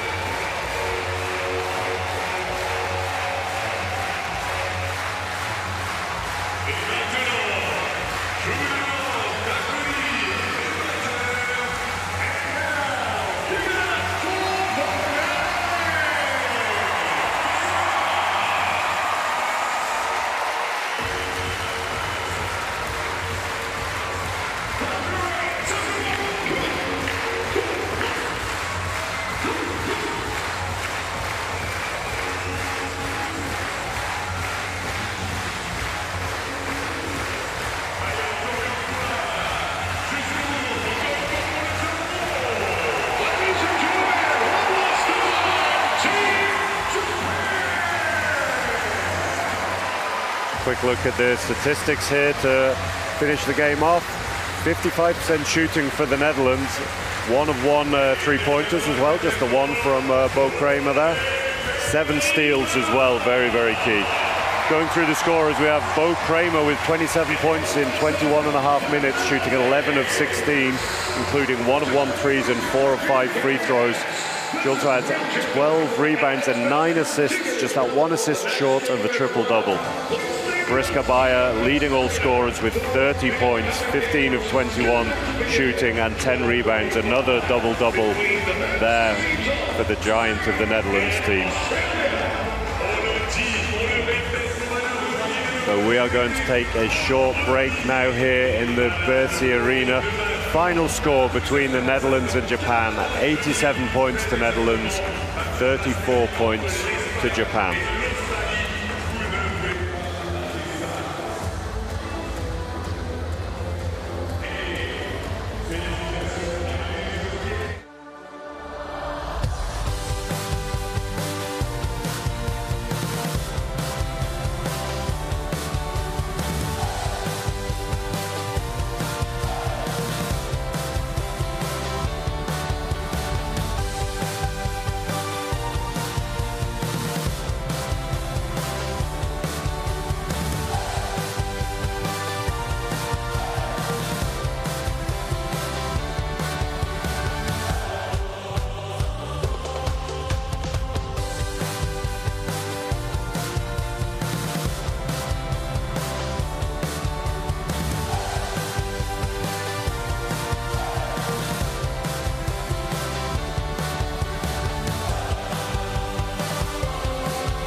2 points pour un panier au sein de la zone des 3 points, 3 points à l'extérieur de cette zone et 1 point pour chaque équipe. Un match, c'est 4 périodes de 10 minutes et des progressions en catégorie. Le terrain, la raquette et les paniers ont la même dimension que le basket de jeu. Une des grandes différences, c'est la règle du match. Les athlètes doivent passer pour faire rebondir le ballon toutes les 2 poussées, sinon il y a faute. Autre différence, il n'y a pas de prise de tir. Le basket fauteuil est possible. Les équipes sont composées de joueurs issus de diverses catégories. On a une note de 1.0 à 4.5 selon le degré de limitation à jouer au basket. Plus le nombre de points est élevé, plus le volume d'action du joueur est important. Au total, une équipe ne peut pas dépasser 14 points avec ses 5 joueurs sur le terrain. Les fauteuils sont conçus pour offrir vitesse et agilité. Il y a souvent 2 grands coups changés, 2 petites roulettes avant et 2 petites roulettes arrière pour éviter tout basculement. Le jeu est clair. Il nécessite un travail d'équipe et une coordination œuvre. Venez nous encourager aux Jeux Paralympiques de Paris 2024.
Le match va commencer dans quelques instants. L'Espagne face à l'Australie.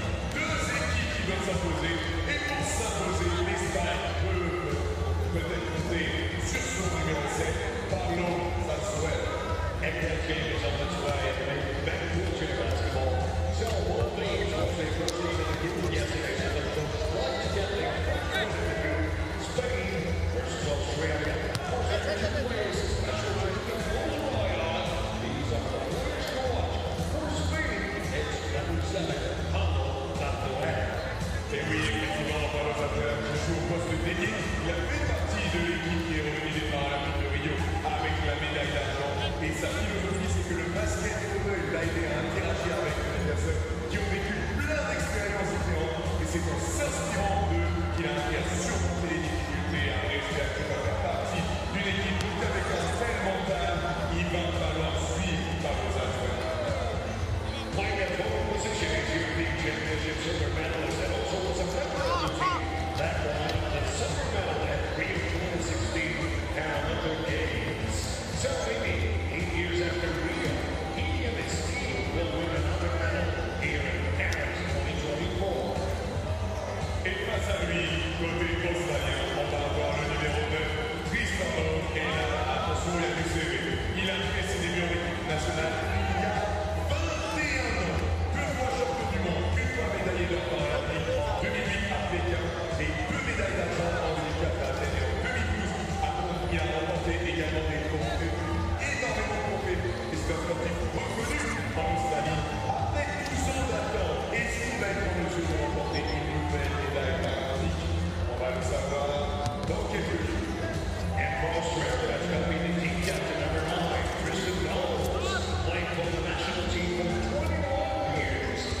at forward and guard position. He's a two-time world champion and a one-time Paralympic champion and two-time Paralympic silver medalist. Multiple awards and recognitions. In Australia, he won his bright career. Will he and his team be able to win a medal after 12 years? Donc, ça y est, on vous a donné toutes les infos. Espagne face à l'Australie. Victoire quasi obligatoire. But someone who must win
Hello again and welcome to the wheelchair basketball here from the Versailles Arena at Paris 2024 Paralympic Games.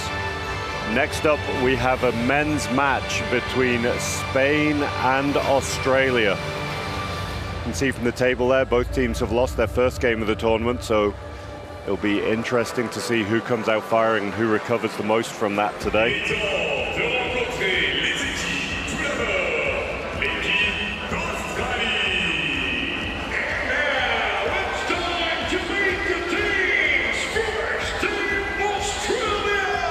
So introductions here.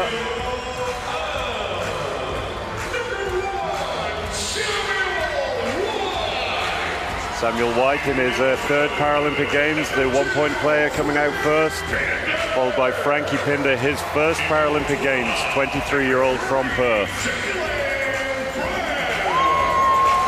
Jalen Brown's the only member of the team that wasn't in the Asia-Oceania qualifier, his first Paralympic Games.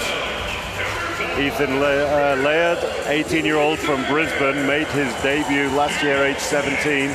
Will be playing professionally in Italy next year.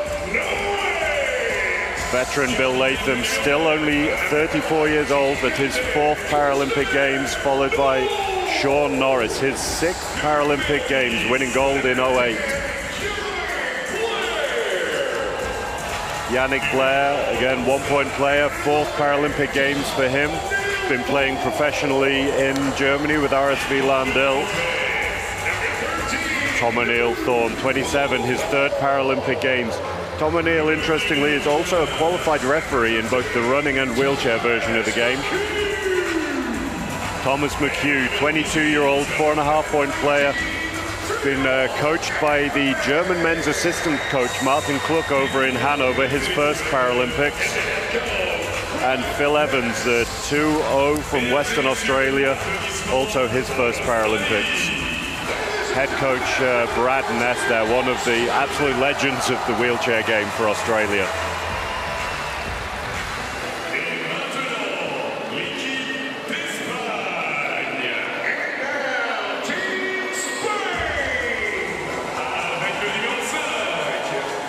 Team Spain coming out with Daniel Six, a 1.5-point player in his third Paralympic Games, plays for Ilunion in Spain. First of the Zarzuela twins, made his debut in 2005. Fran Sanchez Lara made his debut in 09, some very, very experienced players in this Spanish team. Alejandro Zarzuela also debuted in 05, third Paralympics for him. Amadou Diallo, third Paralympics as well, debut in 2015, also plays in Ilunion. Jordi Ruiz has played all over the world professionally, recently in Thuringia Bulls in Germany. Asier Garcia, one of the leaders of this team, plays in Bilbao in Spain, debuted in 09, led the team in points, assists and fouls drawn in Tokyo. Manuel Lorenzo coming out next, his second Paralympics Games, also plays for Bilbao. Ignacio Ortega, 23 years old, second Paralympics game, went to high school and to university in the USA, plays in Ilunion.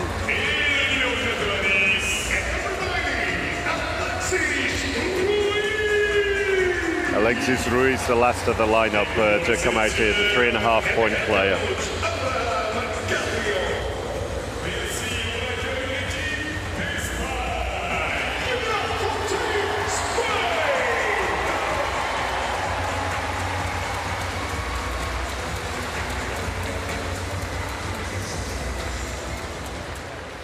So just going to have a moment of quiet here for the national anthems of both teams.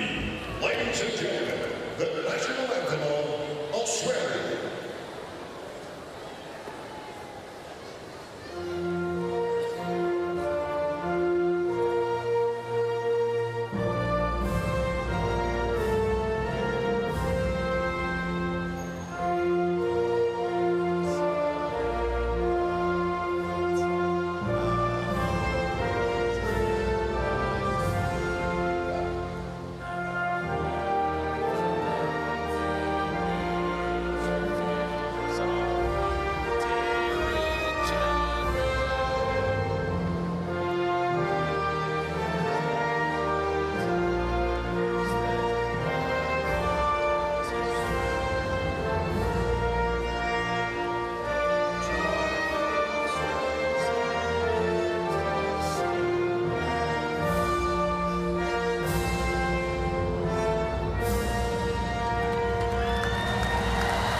maintenant l'hymne national de l'Espagne.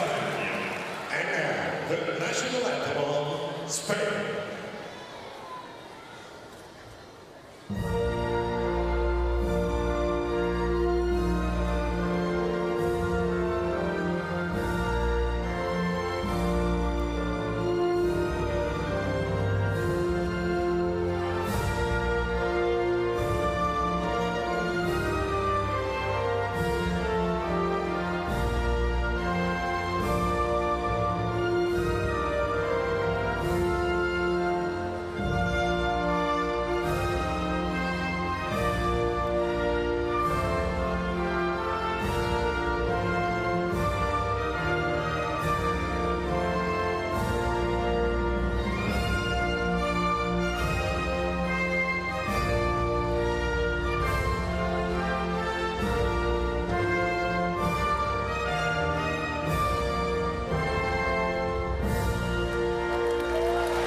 National anthems of both teams there as the teams shake hands. We just take a look at our starters here. Of Australia up first, starting with Frank Pinder, Bill Latham, Tristan Knowles, the captain, Tom O'Neill-Thorne, and Phil Evans. Plenty of experience there in that team, particularly with the likes of Latham and Knowles, who've been around a long time, and Tom O'Neill-Thorne, only 27 years old, but is still in his third Paralympic Games. Spain, we're looking at starting with both Zarzuelas, so Pablo and Alejandro Zarzuela, starting along with Fran Sanchez Lara, Manuel Lorenzo, and Ignacio Ortega. Two very, very differing styles here between the teams. So Spain playing with their two enormous three-pointers in the shape of the Zarzuela twins, as well as Lorenzo and Ortega, four real big players on the court. Australia can absolutely match their physicality, but that being said, in the preparation for this event, they've been shooting a huge number of three-pointers, with several games, half of their offense shots coming from behind the three-point line. Very, very dangerous from distance. High-risk, high-reward game where if you're hitting shots, then it's very, very difficult to stop, particularly when you look at the scoring threats of guys like Tristan Knowles and Tom O'Neill-Thorne in this starting lineup. But coming from the bench, Ethan Laird, Sean Norris, very, very capable three-point shooters as well. So a real depth of offensive talent there for Australia, and it'll be great to see how these two differing styles match up today.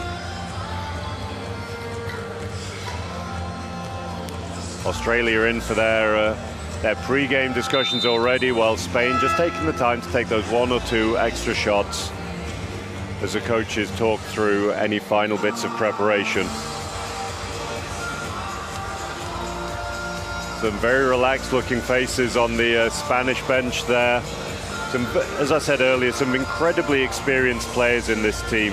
Both the Zarzuelas have been around for a long, long time. Lorenzo, slightly newer at just 24, but along with Ignacio Ortega, but nonetheless, they've been involved in this team for quite a while now. So despite their young age, they're experienced players. Australia going through a little bit more of a rebuild at the moment. Frank Pinder here in the starting five is a first-time Paralympian, but they have a lot of experience coming off their bench as well, with the likes of Yannick Blair. It's his fourth Paralympics, very, very experienced professional. Played in the University of Alabama, where he's won national titles, played professionally across Europe. It's going to be a very, very interesting matchup between these two teams.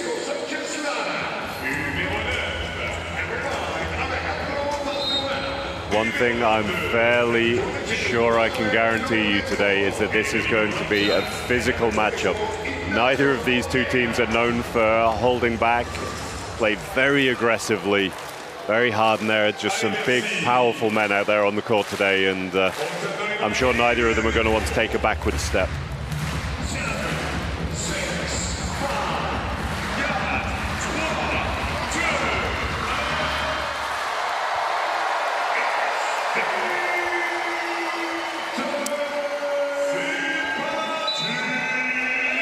So tip-off here in the Versailles Arena, won by Spain.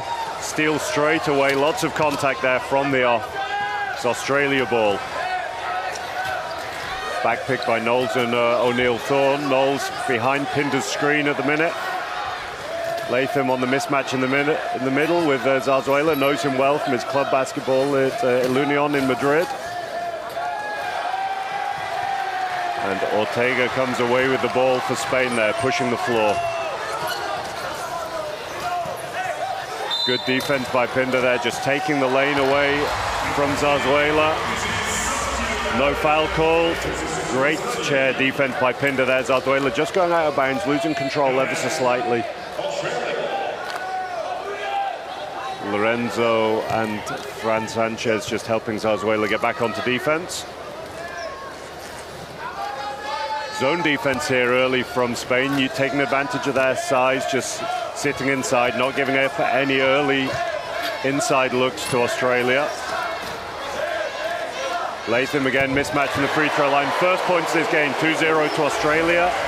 Latham has made an absolute career of that. He's an absolute unit of a player, more than capable of getting inside and scoring, but doesn't need to. He's a very, very consistent mismatch shooter.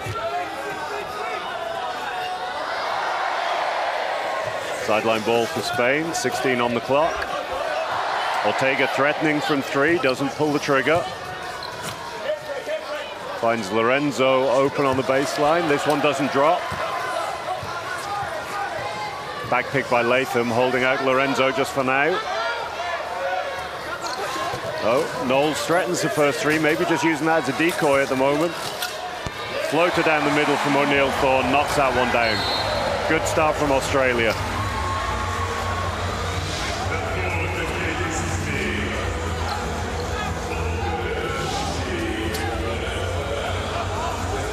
As predicted, lots and lots of contact here.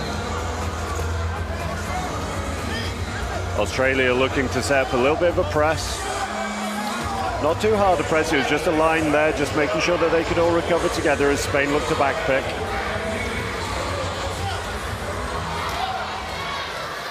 Knowles a little late on the help there. Zarzuela with the mismatch, not able to take it though.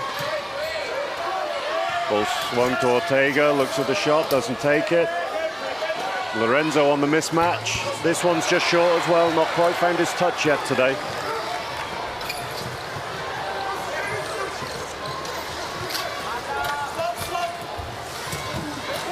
O'Neill dumps it inside, can't get the shot off there. Ball's tipped, so that'll be Australia ball.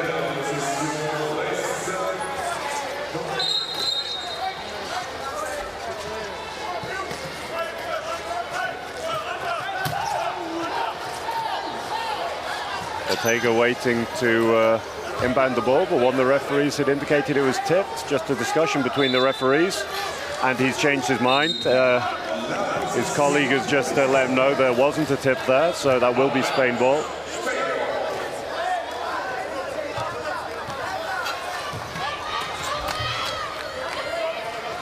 Good flat line again from Australia. Knowles just been through the baseline. Great seal by Fran Sanchez. Well, another miss by Lorenzo. 0-3 at the moment.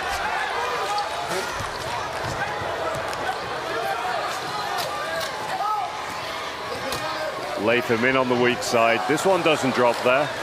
Unusual for him, usually very, very consistent in that position. Interesting to see what the referee's called here, not quite sure. There's so much contact in both directions, hard to say. I think he may have called that on Latham. Yep, that was called on Latham there, that foul. Just pushing Zarzuela out of his chair a little.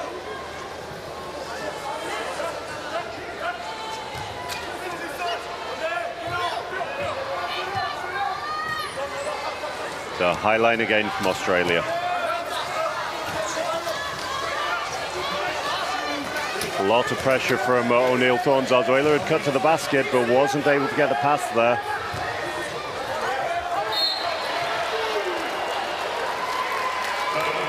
Knowles and Ortega wrestling for the ball again. Neither of them giving an inch. Jump ball called by the referee. That'll be Australia ball.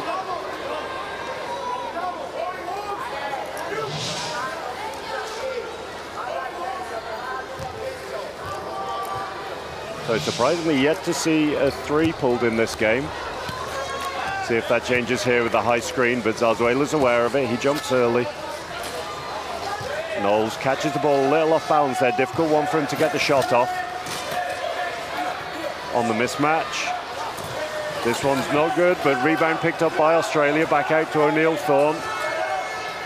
Another shot by Knowles. This one doesn't drop either. Great rebound by Sanchez there.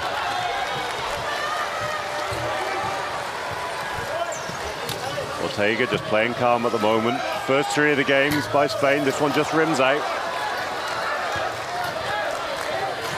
It's Australia off to the races. Latham looks for the contact there from Ortega, doesn't get it. Nice hands by Zarzuela, just tipping that ball away, otherwise that would have been a layup to Australia. Good ball movement. Open layup, first points for Spain up for Zarzuela there. Nice finish, very, very calm.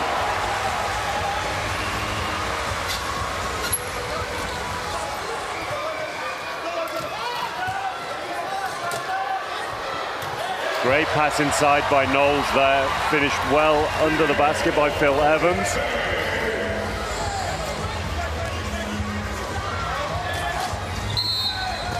Again, Australia pressing whenever they're backpicked here, and predictably a lot of contact. O'Neill Thorne hitting the floor this time.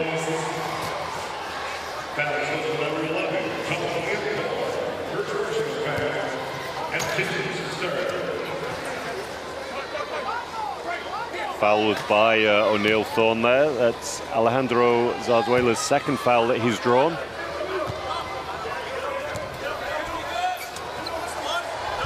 Power side here between Zarzuela and Ortega. Pick and roll. Nice help by Knowles. Allows Diaz through the middle. Seal on the weak side. Great finish. As soon as the triple switch came, I mean, the 4th man had to help to the middle to take away Lorenzo's cut. Fran Lara doing exactly what he does and sealing his big teammate in along the baseline to get an easy look there. Close game so far, 6-4 to Australia. Picked by Latham at the top, nice drive by O'Neill, fakes the pass, a lot of contact, no call.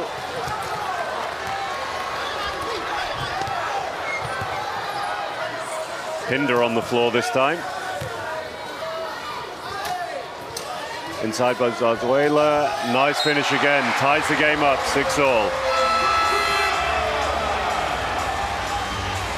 Ortega just having a little word with the referee there, just indicating he feels that there was a foul in the play.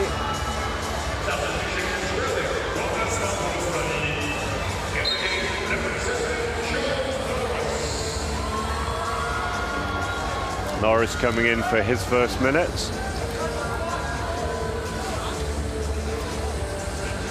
Very, very experienced Sean Norris again, another player who's played all over Europe, 39 years old, 6-time Paralympian, made his debut in Athens 2004, 2-time world champion.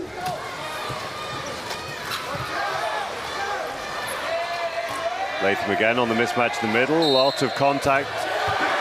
Nice finish, the contact was very, very early.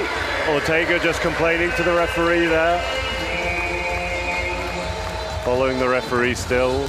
She doesn't seem too interested in having a conversation about that call. Nice finish by Latham though, showing his composure there.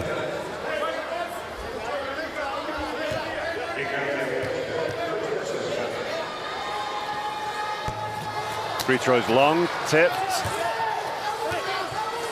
Nice save by Lorenzo, good hustle play there.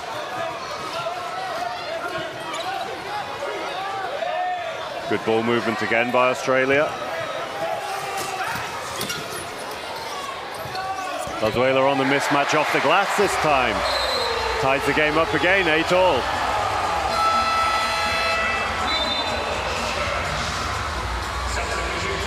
Next substitution of the game, Yannick Blair coming in. Experienced one-pointer from RSV Landil in Germany. Ball's in Norris's hands. Let's see if he can get his gun in the game here. And we see Latham in the middle, pulls up, comfortable shot there, just rims out. Hands in the passing lane, the pass gets tipped out. I think Latham trying to find Blair there.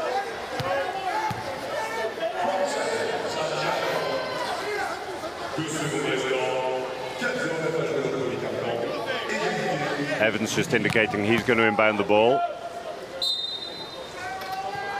Got 3 players high for Australia here. Difficult to run an isolation play against this Spain team when they have so much size all across the court. Knowles finds the one smaller player in that lineup in Sanchez. Shot doesn't drop though. Knowles has a slightly different shot to your average forward. He doesn't post up really above his head the same way a lot do. He takes a shot a lot more from his chest. Diaz inside, again not quite with the touch, hard off the glass. This one goes in, nice rebound by Ortega.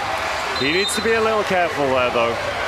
He just bounced the ball away out to frustration, probably it himself, but he's been warned. There was no call by the referee there, just warning Ortega that the next time he does that, he'll get a technical foul.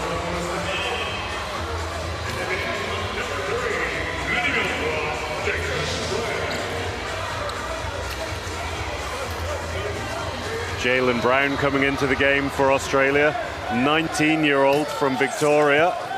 Started playing wheelchair basketball age 7. His mother was a pro basketball player herself.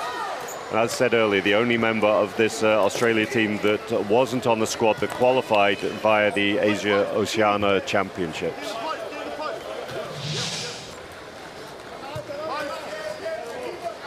Lots of very clear communication going on between the Australians here. I don't know if you can pick that up at home. You can hear everything they're saying to each other on the floor. Brown threatening from 3, nice pick from Blair. Nice handles there by Brown. The shot doesn't quite drop though, and it's a quick break again by Spain. This shot doesn't drop though, very calmly taken by Zarzuela, but just a little too much on it.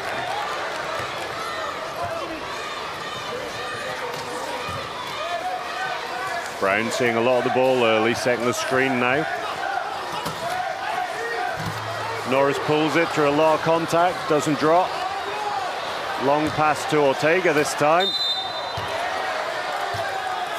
Ortega asking for the unsportsmanlike foul. I think Norris just not able to stop there. It's a very, very short time between Ortega catching the ball and the contact from Norris, but smart by Ortega to get the ball up so quickly. 2 shots, but not an unsportsmanlike call.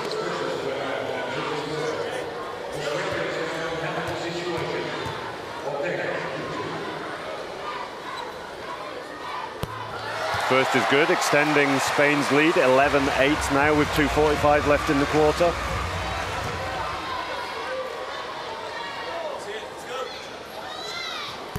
Second's a little long. Back pick straight away by Australia here, looking to take advantage of the man out. Latham's attacking weak side, no, decides against it. Brown out behind the 3-point line, picked by Norris. Foul by Zarzuela then, great pick by Norris, just closing the space, not allowing Zarzuela through the gap.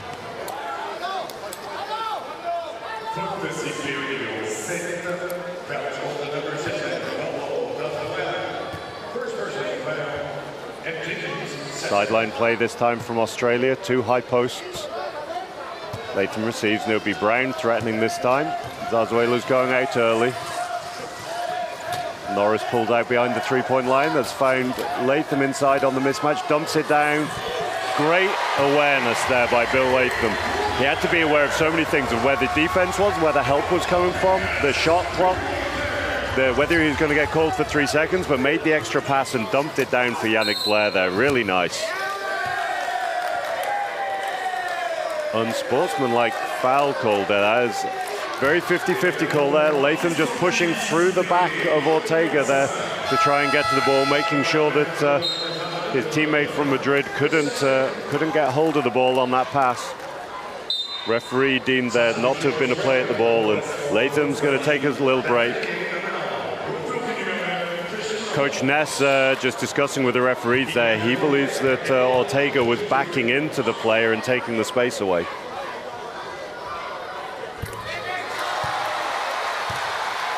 First free throw's good again.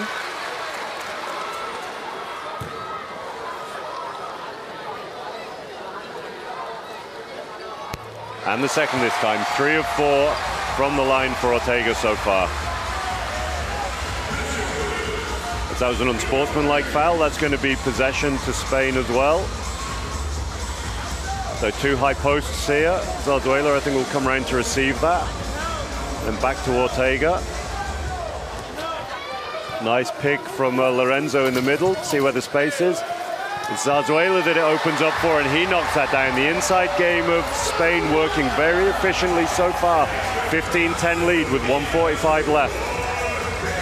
Nice pressure by Sanchez, but a big inbound by Norris. Knowles, long way outside the three-point line, threatening. Sanchez right on his back, doesn't let him get the shot off. Norris driving. Pass inside to Knowles, got to be aware of the time. Nice steal, and Spain are off to the races again. Good spacing, good timing.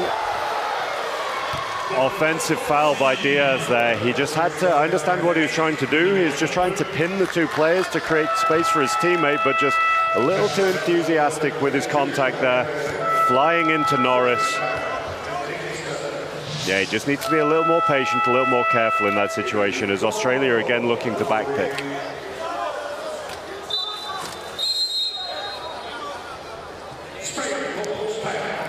Timeout called by Australia.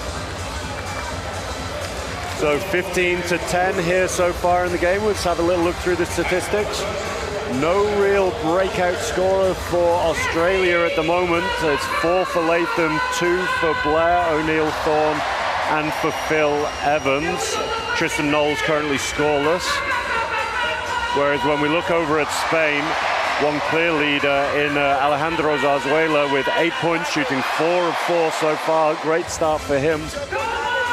Manuel Lorenzo struggling a little, 2 points for him, but shooting 1 of 5. Just not always making the most of those inside looks that his teammates are creating for him. 3 points at the moment for Ignacio Ortega, all 3 of those coming from the line, and 2 points also for Pablo Zarzuela.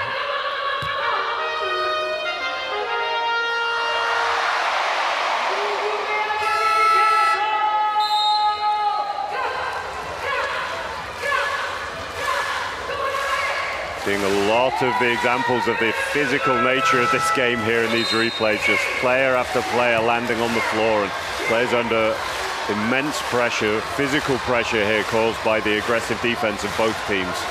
We can see by what's at the moment a relatively low scoring game, but nothing out of the ordinary.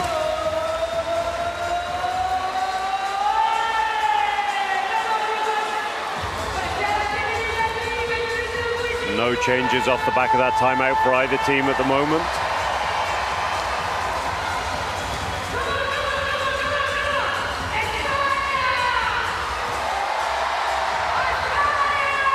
Bit of a miscommunication between Brown and Norris there, just getting in each other's way ever so briefly. But again, the 3 shooters spreading out across the three-point line. Spain obviously done their homework, taking these threes away early with very, very high defense. Player down for Australia. Referee just stopping the game for a second there for the player's safety. We said before the game about what a threat from the three-point line Australia are. Spain clearly very, very aware of that and not allowing them to get going or get into their rhythm at all from outside the arc yet.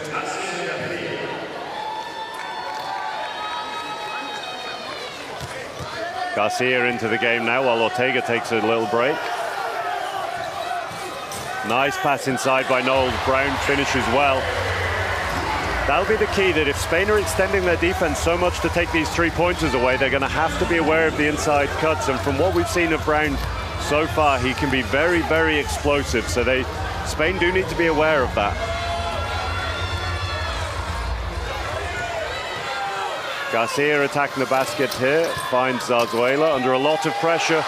Knocks that one down as well, continuing his 100% run. There's been a few of those. He is 5 of 5.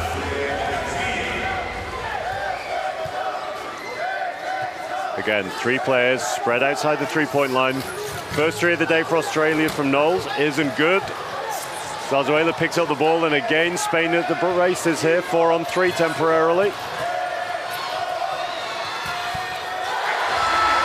big shot on the buzzer from Garcia there. Could have potentially passed the ball inside to Lorenzo, decides not to. Lorenzo just having a word with the referee about what he considered a foul in transition. Wasn't called, but that bank shot is absolutely a go-to for Garcia. Someone who can be very streaky, but when he's on, he's difficult to stop. And that gives Spain a 19-12 lead at the end of the first quarter.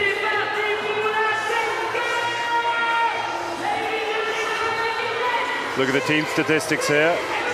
Both teams taking 14 and 15 shots respectively, whereas Spain making 8 of their 14, Australia just 6 of their 15 at the moment. And that, to be honest, is a little bit the difference in the game. It's just Spain have had slightly easier shots at times. They've worked hard to get that inside game, as we predicted before the game started, really taking advantage of the size that they have out there at the moment.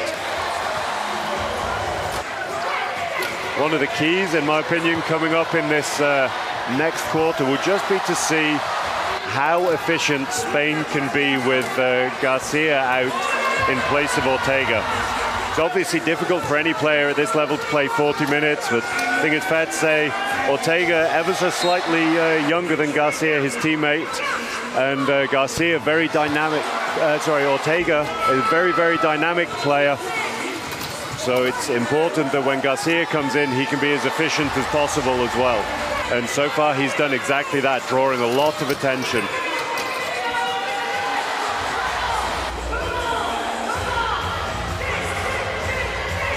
So Latham having a word with his teammates there, just getting set down a marker, saying we need to pick this up now. 12 points in a quarter is not what they would expect. Again, we have the 2 posts high for Spain. Let's see if Garcia pulls the 3 on this. He is definitely fond of taking a 3. Pressure from Knowles initially. Garcia wanting him to jump. He doesn't. And Garcia knocks it down. That's the danger. He's a guy, like I said, he can be streaky, but if you let him get hot, he's incredibly difficult to stop, as Germany found out in the Tokyo Paralympics last time round. But he's a guy that if you can keep him quiet, then you've done a good job. But if you let him get firing, he's very, very hard to stop. Spain jumping early, but Latham with the mismatch in the middle, fakes, drives. Little floater doesn't quite drop there. He's made a couple from that position, but not quite found his usual rhythm yet. Garcia just manages to get the ball away before losing control of his chair. A little chaotic by Spain, fakes another 3. Interesting to see what the referee's called here. Is he called man down or a foul? It looks like he's called a foul on Tristan Knowles. Subjective decision again. We see the replay here. Hard to see clearly. It looked as though Zarzuela was up Knowles' wheel there a little. That's one that can go either way, to be honest. Some referees just see that as incidental contact, and some will see that as a foul. Latham back to the bench already, less than a minute of game time for him here in this second quarter as Jaylen Brown comes in.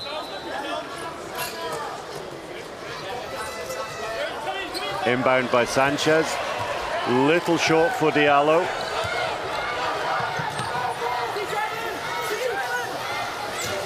Great seal by Pinder, Brown can't quite follow it though. He's spaced back out behind the 3 now. Extra kick by Knowles. Great ball movement by Australia here, but really good job switching so far by Spain. Eventually the space opens up, though Brown can't quite knock that one down. Great ball movement. Spain did a really, really good job switching, but that's a long distance to cover when you're jumping 3s on both sides of the court. Pass inside from Garcia to his Bilbao teammate. Lorenzo again struggling to knock that one down. It's a 3-on-2 for Australia. Diallo doing well to cover it. Fouls though.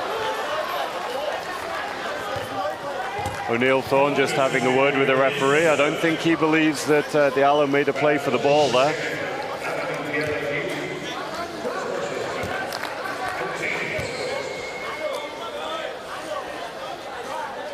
As I said earlier, these calls are always very, very subjective as to whether something's an unsportsmanlike, and you just see O'Neill's lips there. He's saying exactly that he didn't play for the ball.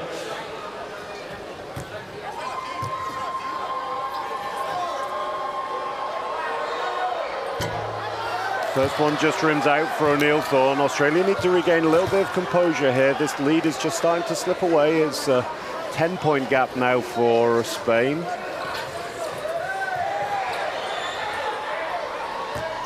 So just off camera, there's Knowles and Lorenzo are having a hell of a battle for wheel position here as Australia get the offensive rebound off another missed free throw.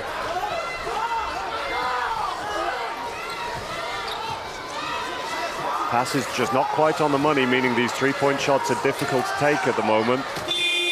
O'Neill Thorne spinning, very, very difficult shot there.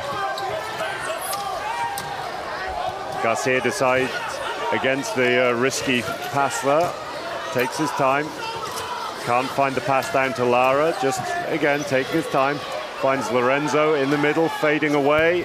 He knocks this one down. That's maybe the most difficult shot that he's had to take today, but knocks that one down.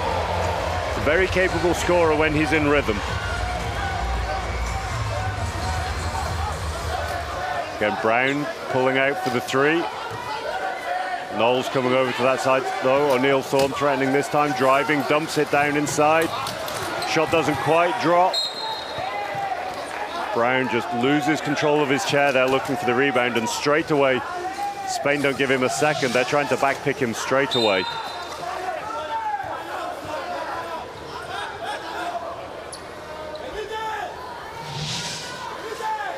Referee just blowing his whistle, and Spain losing the back pick there. Garcia bringing the ball up the court.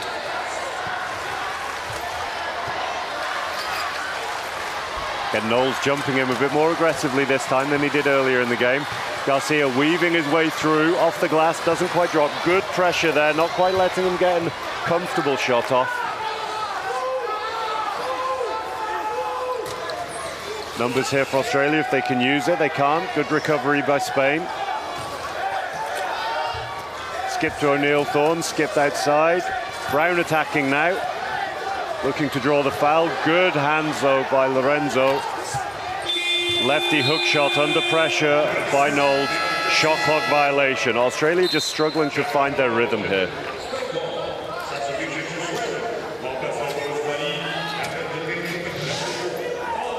So we see the youngster Ethan Laird come into the game for the first time, represented Australia at the Commonwealth 3-on-3 in Birmingham. Another very, very capable three-point shooter for Australia. And Knowles helping inside, foul that time by O'Neill Thorne, I believe. Good cut inside there from Spain.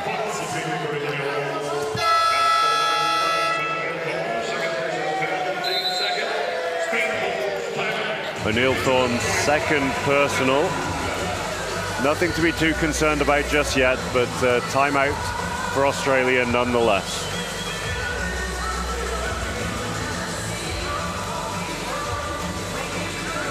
As I said, Ethan Laird, a very, very capable shooter, very young man, only 18 years old, but very capable shooter, as we saw at the 3-on-3 championship, Commonwealth Championships in Birmingham. Coming in to replace Phil Evans, a very different type of two-pointer, much more a picker, sets great screens for his teammates and attacks the basket rather than that threat from behind the arc.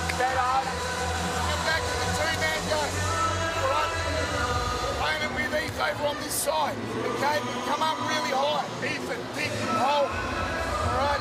These guys are engaged. Once we start rolling down, listening in to Coach Ness there, wanting Ethan to set the aggressive picks in the two-man game, hold those picks. By holding the pick, it means that it allows, when the triple switch comes, the man you've picked out can't recover straight away. So it just creates an advantage elsewhere on the floor. So Laird might not get the credit for the setting the pick on the statistics, but he'll be the one that's creating that space on the weak side of the floor.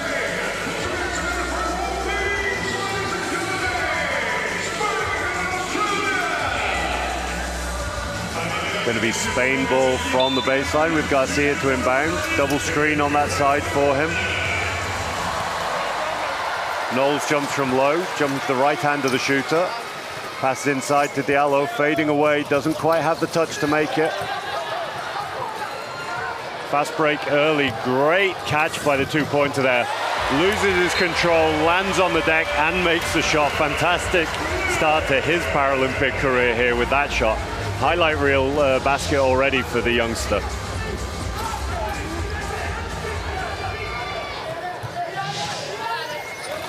Leard's been given a very clear job here. It's just off camera, but he is back-picking Garcia. Really the decision maker of this Spanish lineup. And without him in the game, they lack a bit of a natural ball handler out there. So Leard being given the job of just headhunting Garcia there. Be interesting to see if the Spanish coach reacts by bringing the slightly more dynamic young forward Ortega back into the game.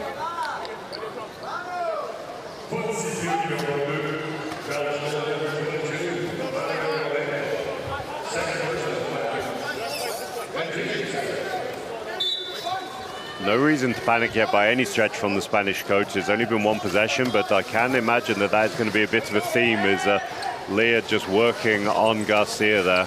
He pulls out behind the three-point line, pulls the trigger. This one's just short. Took that with full confidence, though, the young man.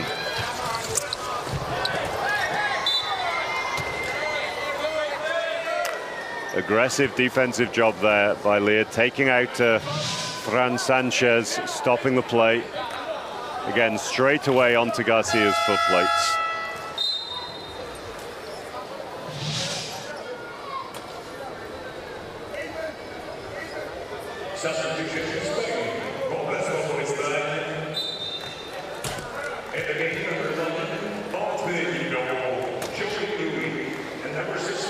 Lineup change for Spain here sees Oscar Onrubia and Jordi Ruiz come into the game for the first time. Onrubia, a 1-5 classification, coming in to replace Fran Sanchez. Very, very different kind of low pointer, though. Has great core stability due to his classification being lower because of his upper limb impairment. So somebody who can maybe help break this press alongside Ruiz, who's a very, very capable ball handler and a dangerous scorer. Garcia handling the ball, following around there. Finds Ruiz from outside. First shot doesn't drop. Ruiz is picking up Brown full court here. Knowles opens up behind the three-point line, doesn't pull the trigger. O'Neill Thorne dives inside. Does well to avoid the offensive foul. Finds Brown inside, who knocks the layup down for the and one. Great finish by the Aussie big man there.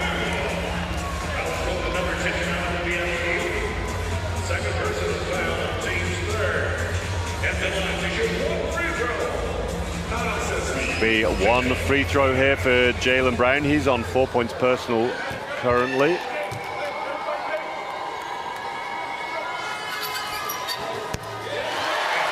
And with full confidence, lovely technique on that shot there by the young man.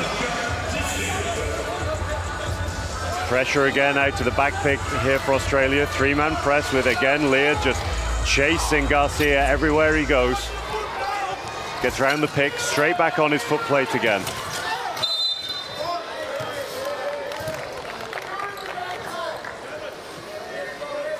Really tireless work by the young man here. Everywhere Garcia goes, irrelevant if the pick comes or not, he is just chasing his foot plates absolutely everywhere.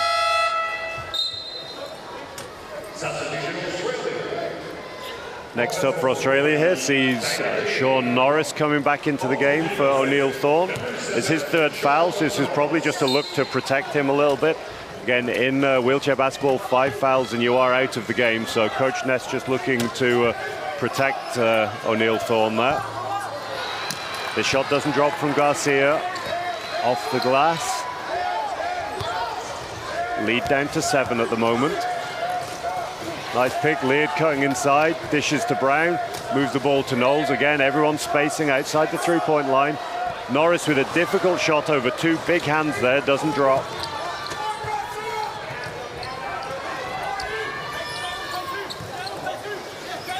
Leard just overcommitting a little bit there, buying Garcia's fake.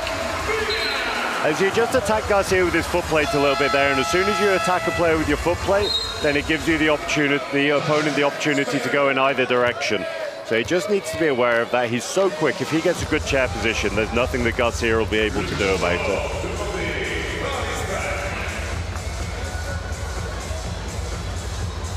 Timeout Spain here.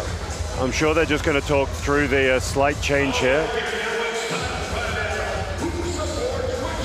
The very animated timeout here by Coach Abraham Carrion. Ortega just checking out the replays, I think, up on the scoreboard there.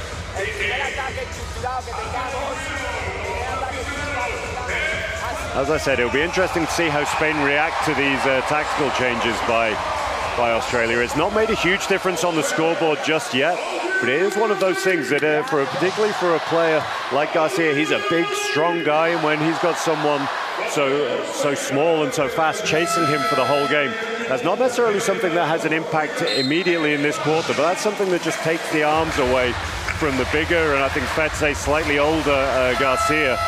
And that's something he'll have to look to conserve his energy a little bit potentially for later in this game.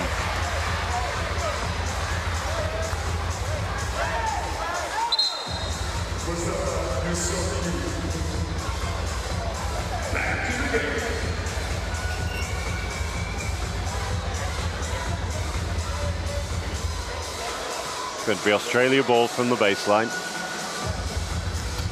Norris into Brown. 4 potential three-point shooters out on the floor for Australia at the moment. It'll be interesting to see if Spain give them that opportunity, but at the minute the high line means they just aren't getting those looks. Brown cuts on Garcia, ball doesn't find him though. Lots of movement behind the arc, but no real clear positions yet. Deep three from Brown there, comes off the glass. Difficult shot that. And Garcia handling the ball, being chased by Laird. Lorenzo on the mismatch, decides against taking it. Garcia outside the three. Finds Ruiz behind the screen. He dishes to Zarzuela. Fading away over 2 big hands. That is a fantastic finish by Zarzuela there. Absolutely fantastic. 6 for 6 for him, leading all scorers today.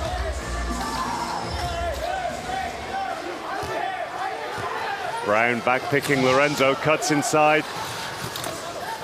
Found by Laird this time, fading away. This one's good as well. Just waiting to see if the referee calls and one on that. Basket is good. That'll be another and one for Brown. Australia needs to keep finding him. He's doing a really great job. He's got quite a languid style to him. He sort of pushes slowly. He doesn't look like he's going very far, and then he suddenly explodes. And he's just able to beat people off the reaction there and get inside. They keep finding him, and he keeps drawing these fouls. That's going to be big for Australia to get back in this game. Lorenzo just coming out as Alejandro Zarzuela, no, sorry, my mistake, Pablo Zarzuela comes back into the game as Brown knocks down another free throw. Great game for him so far.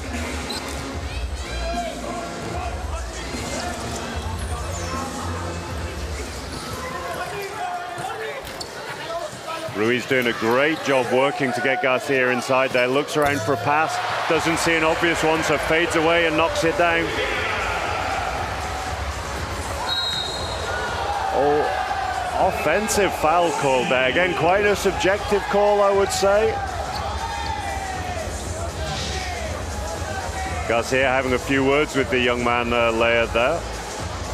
It looked like he had just got great chair position and had turned quickly enough to lock the player down, but it can be that the referees just interpreted that as not enough time for the player to change direction.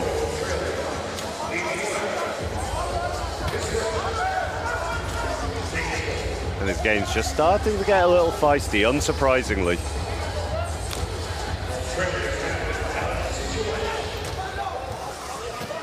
Laird again, chasing Garcia around above the three-point line. Ruiz open, this one doesn't drop either, picks up his own rebound though. Finishes through contact, doesn't drop. It's 0 of 3 at the minute for Jordi Ruiz. Spain will need his gun in the game. Norris gets taken out on the way to the basket there. Interesting to see if this was just called as a incidental contact or as a foul. Norris taking his time getting up, bit of a veteran move there, just waiting for his teammate.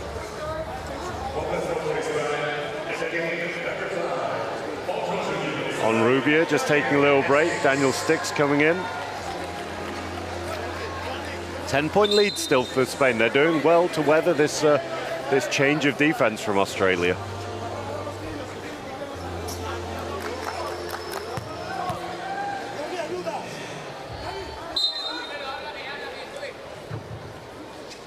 Long inbound to Knowles. Again, no chance to look for the three. Lots of pressure out there.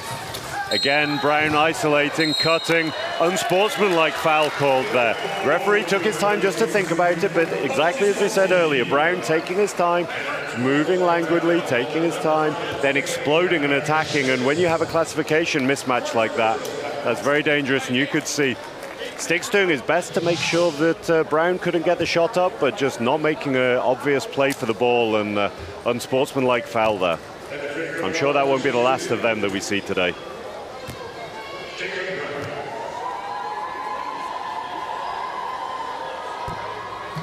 First a little long by Brown. Form looks good though. He won't worry about that, I'm sure.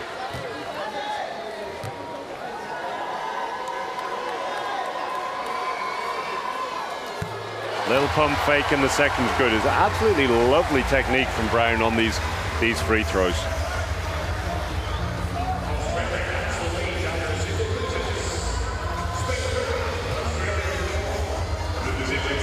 Very, very high line again from Spain here. Something we can see really clearly there. All players lined up, no picking angles anywhere at the moment. But Brown just looking to isolate Sticks. Sticks, maybe a lower classification player, but he's no slouch. He's very powerful. So it's not the easiest to beat one-on-one. Again, Leard locking Garcia down, trying to take the decision-making away from this Spanish team. Keeping him in the backcourt as Spain play 4-on-4. Nice attempt at a pass by Ruiz there, but Brown's just falling out of his chair backwards, landing on Zarzuela's lap, so foul called there. And all off camera at the moment, but even when the ball is dead, there is a constant battle for chair position going on. Leard just following Garcia everywhere he goes, being supported by Blair, supported by Norris when the picks come. The battle in this game is absolutely not just what's happening around the ball, it's happening all over the court. First shot slightly off.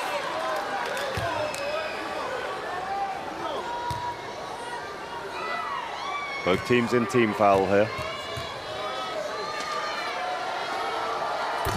Second is good though. That is 13 points personal for Alejandro Zarzuela so far here today. And high line by Spain. Leard with the ball early this time as Brown pulls out behind the three.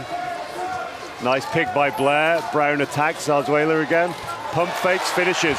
Great game by this young man so far today. That is his 11th point. He's shooting 4 of 6 from 2 at the moment. Offensive foul called this time.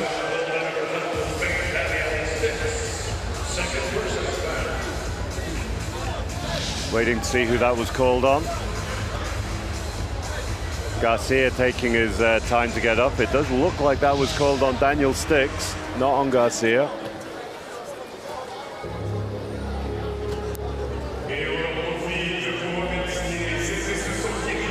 Great work by Leard drawing that foul there. 8-point lead still for Spain at the moment. They won't be too worried, but it's very much a defensive battle here in the Versailles arena.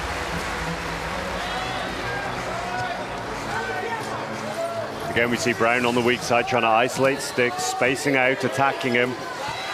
Garcia does well to switch and match up. Leard pulls the three, doesn't quite drop. Knowles can't get a hand on it.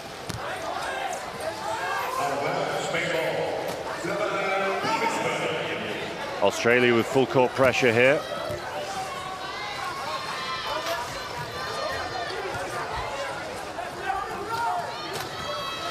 Doing well to keep the ball temporarily, at least out of Garcia's hands. He's floating behind the screen at the moment. Floats back, keeps faking, running the clock down. This one just rims out. Plenty of time. If Australia get an early shot here, they might have the chance for a 2-for-1, but they don't look like they're in a rush.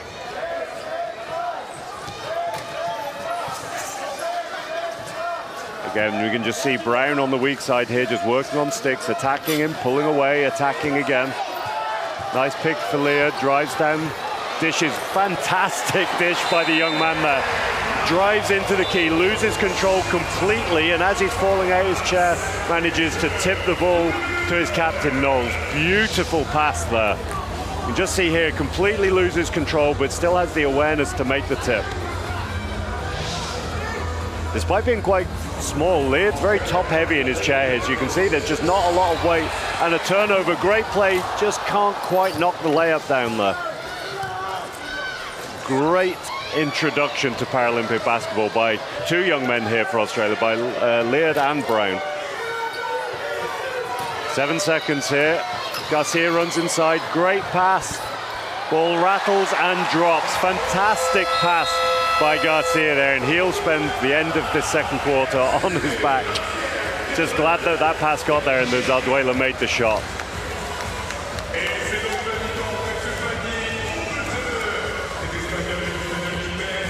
So, end of the second quarter here at the Bercy Arena. We have had a predictably physical, aggressive battle.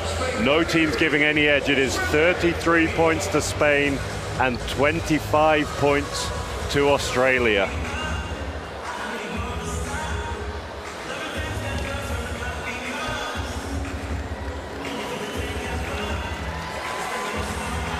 Have a quick look through the statistics here before we go to a short break. We have Alejandro Zarzuela on 13 points personally. He is shooting 6 of 6 from the field. Asier Garcia with 9. While on the other side, Jaylen Brown has a team-high 11 points. The rest of the score is very, very even for Australia. We're going to take a short break here at the Bercy Arena, but we will be back soon for the second half.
Welcome back to the Versailles Arena here at the Paris 2024 Paralympic Games. We have this men's wheelchair basketball match between Spain and Australia. Spain currently leading 33 points to 25. One of the key points in this game so far has been the aggressive nature and the absolute fight that both teams are showing. Spain doing very, very well to manage the full court pressure that Australia are putting on them. Spain struggling a little with Australia struggling just a little with foul trouble with O'Neill, Thorne and Latham, both absolutely key players for Australia, on 3 fouls in the first half. So we'll see how they manage that here. Neither of those 2 players starting the second half. The only change so far is Diallo back into the game for Spain and Ortega back into the game for Spain as well. See what a difference his explosiveness makes against the absolute nuisance in the most positive sense of the word that is Ethan Leard. So Knowles out behind the 3-point line. Spain doing a very good job of neutralizing that 3-point threat so far. Leard cuts to the basket, struggles to find the finish. Brown picks it up. Doesn't quite get that to drop from underneath the basket. Diallo cuts through. Nope, not taking the fast break there, deciding they can get a better position out of that. A lot of pressure, hands in there from Blair. Ruiz gets this one to roll. That's his first points of the game. He'll need that to get himself going. Very, very much a confidence shooter, Jordi Ruiz. And we can see Brown just looking to run up. Every time he attacks, he just spaces out again. Looks to run with pressure again. First open 3 here for Knowles. This one rattles out as well. Seen far less threes than we expected to see from Australia, but if I'm honest, I think that's more to do with the great defense of Spain, just not allowing them any of those easy looks. Great awareness by Ruiz there, finding the incoming Zarzuela, just not able to knock that shot down. Leard handling the ball here, kicks it out to Brown. Kicks it back to his captain. Foul called on Jordi Ruiz. Again, we saw that earlier in the game, players just coming in with their foot plate, gives the offensive player 2 options of where they can go, and just a foul in the side of Knowles' wheels there. Knoll did well to draw that.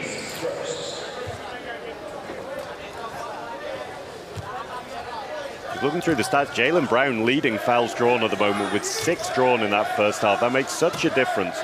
It's not one of the more highlight statistics, but if you can consistently draw fouls, then you're going to get the opponents in trouble at some point. They're going to have to make rotations. Ball just turned over and Spain coming into the offense. Sticks looking to set a lot of picks here for Ortega. Dumps inside to Ruiz. Nice controlled play by Spain, not rushing anything. Very explosive, but not in a rush to take a bad shot. Ortega lines up behind the screen. This one's short. Norris coming away with the ball. Nice and under control here from Australia. Brown attacks, doesn't have it. Sticks doing well to take those cuts away from Brown. Knowles draws another foul on Diallo this time. Again, we keep going back to it, but you can see what Brown's plan is over and over here, that he's spacing all the way out, quite a few meters above the 3-point line, attacking with speed. If he doesn't have that, he's just coming straight back out and doing the same thing again. And the best way to counter that is exactly what Sticks is doing here, and just not giving him the space to run.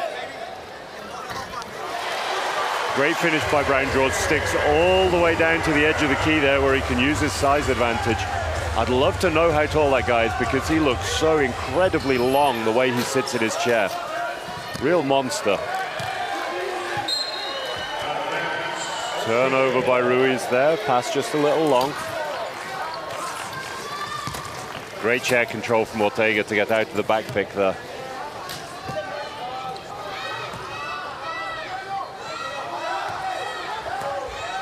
The ebbs and flows of this game are absolutely fascinating, seeing how... Oh, Knowles just called for going off court there. Sorry, I interrupted myself. The ebbs and flows of this, you can see there are incredibly aggressive periods of the game. So much chair contact, players really all over each other. So body parts, elbows flying everywhere. fairly good-natured, but very, very aggressive. As we said, no one taking a backward step, and then there are times where players are just taking their foot off the gas and they're slowing it down and they're being very, very, very composed. This balance and this controlled aggression is really fantastic to see. Latham back in the game now. He's got 3 fouls, remember, so he'll need to manage that. Call by Ortega. Big foul by Norris, but he played that line perfectly there, that the ball's in the air. He makes sure that he's as hard a foul as possible without it being an unsportsmanlike foul, that there's no opportunity for Ortega to get the shot off.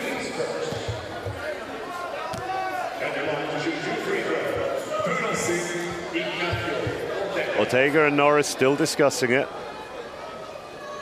Referee just telling them to have a word.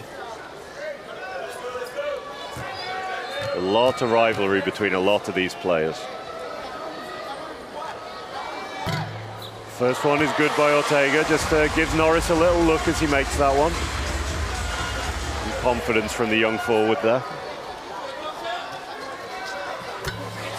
Knocks the second one down. First thing he does is again look to Norris and then just recover, and he's watching him the whole way back down the court here. It's going to be an interesting battle between those two. Brown cutting on Ruiz this time. Quick shot, doesn't quite get it to drop. Yannick Blair just losing control, reaching for the ball. No chance really to get it, and just crashing into the opponent there. Leard has been given a new player to try and isolate now. He's now following Ortega around rather than Garcia in the last quarter. Very, very different challenge, though, the explosive double amputee. And being a double amputee is really quite key here, because it means that there's so much less weight in the lower body. It means you can really maneuver your chair very, very aggressively. Ortega, though, not looking to isolate him yet, does now. Drives, draws the foul. Smart by Ortega, asking for the elbow. Norris just there having his foot plate in Ortega's wheel, just reminding him that he's still there as well. A psychological battle going on here between the teams as well as the physical.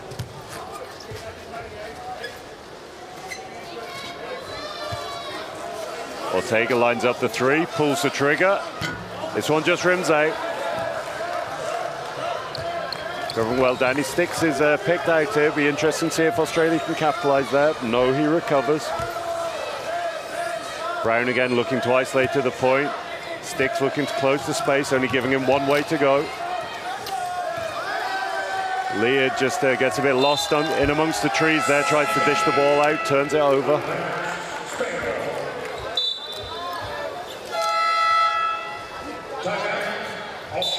Subs coming in here, looks like O'Neill, Thorne and Frank Pinder coming back in the game for Blair and Norris. For a timeout first.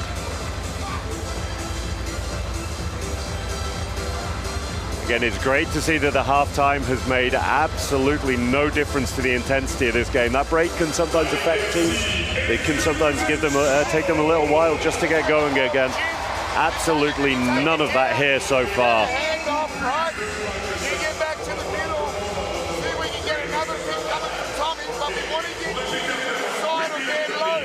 He's killing them. They can't defend that. Okay, so we just want to switch to your handoffs. We can do this under the side that way.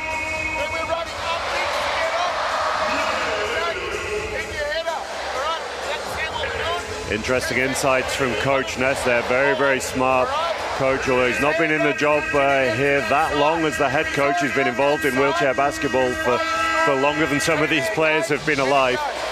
Just telling his players to set good, strong up picks, space out from there, keep their head up to be aware of the passes.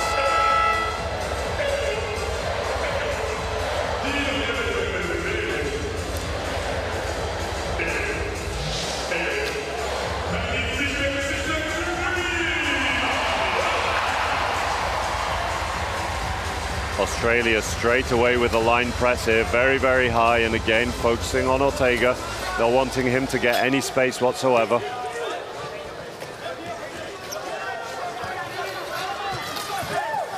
Controlled by Ruiz. Not in any sort of rush here, doesn't attack the baseline there. Would have got smothered, I think, if he'd have tried. Pulls back out. Baseline shot now. This one just rims out. Ruiz struggling a little offensively today, but he's drawing enough attention that it means that he's still creating space for his teammates. Turnover there by Laird under pressure from Ruiz. Ruiz on the layup this time.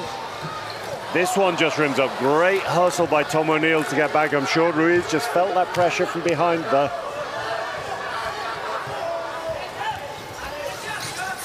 Latham inside, overcooked the pass just a little though. Oh, from up here that looked like it was Spain ball, but the referees disagree. They say that's tipped and it's an Australia ball. Ortega definitely disagrees with that decision though. He very clearly thinks it was Spain ball.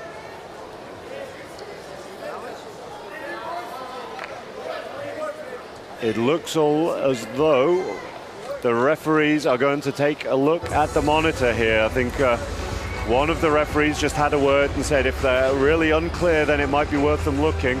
Something we don't see very often in wheelchair basketball, but it's really great that it's being put to use here in Paris.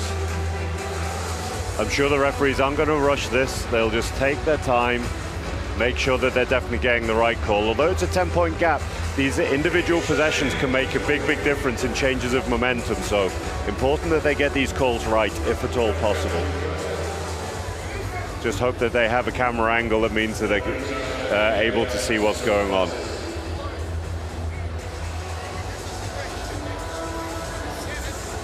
The different styles of the two teams here. It's not a timeout, so the teams aren't allowed to, the benches, aren't allowed to enter the court to have a timeout, but Coach Ness taking the time just to have a word with his five, talk about very calmly, just talking through what it is they need. On the Spanish side, Jordi Ruiz just pulling his teammates together. They've been sat in a circle, just having a conversation about what it is they need.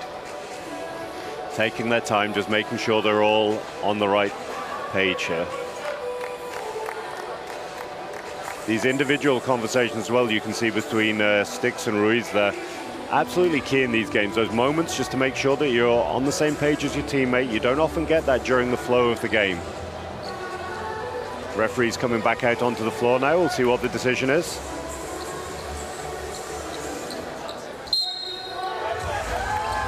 They've called Spain ball. That is what it looked like from up here, but this bird's eye view that we have in the arena gives us some advantages sometimes to being down on the floor and in the middle of all of the traffic. Two-man hustle from Australia here with Laird and O'Neill Thorne.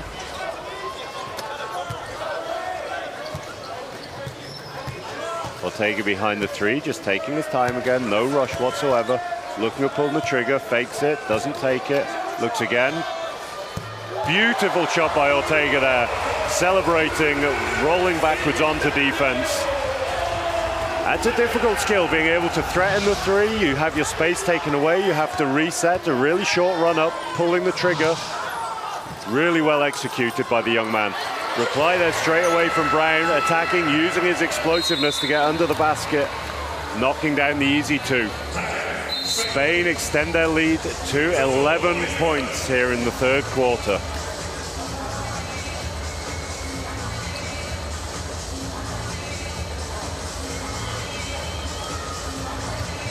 Timeout here for Spain, just an opportunity for the coaches to talk it through. Again, the coach will have seen that there was this change, the two-man press coming from Australia, and that's something that I'm sure his team will be able to fix, but it's something that he just wants to make sure that they're on the same page. There are many ways of breaking a press or a hustle like that, and it's just making sure that everyone's aware of what they're supposed to be doing and where they're supposed to be. On the Australian side, the biggest issue that they're having at the moment is just their offense. Like 29 points for a team that is so effective offensively usually is just not what they would be hoping for, and with no player, with the exception of Jaylen Brown, scoring over 4 points, that'll be a little bit of a concern for Coach Ness.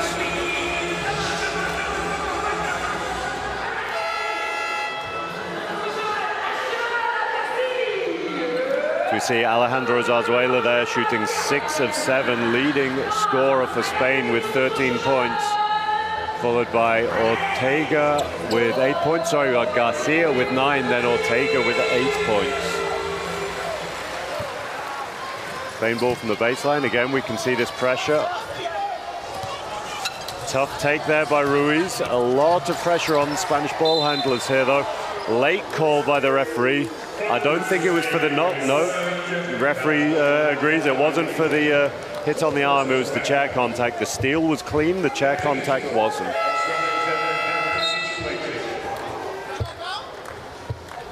Tristan Knowles looking to check back into the game over Latham. Slightly smaller forward, but with a bit more range to his game, so maybe looking to try and open up the threes if Spain allow it. If not, then Australia are going to have to work to get their players inside. Ortega threatening the three again, doesn't pull it, under pressure from Brown. He's got a teammate rolling to the basket, overcooks the pass. Foul has been called from behind. That looked like that was just tipped away by Knowles, but the referee disagrees, says there was a push from behind.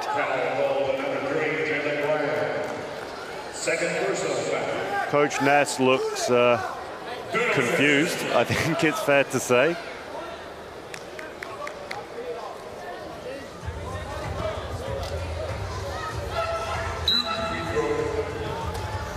As team fouls for Australia as well, so Diallo will be at the line for 2. Just a second personal foul for Jaylen Brown, so nothing too much to worry about there with 14.5 minutes left in the game.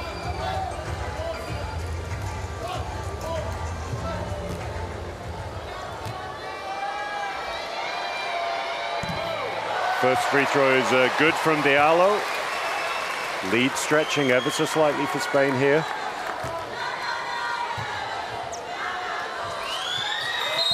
Second is good as well. Great performance by the big man there. Needed to knock those ones down just to spread this a little more. Each time they spread that lead, that's just creating a little more pressure on the Australian offense, a little more uncertainty. Great cut again by Brown inside, off balance, re-establishes position. That'll be 2 shots. 7th foul drawn now by Jaylen Brown. Danny Sticks just losing balance a little bit, falling on Brown as he took that shot. Brown doing really well to control his chair, keep the ball strong under pressure and be able to re-establish position to get the shot off. First free throw just rattles out. He looked like he rushed that one slightly more than he did some of his others. To remember, he's a very, very young player here.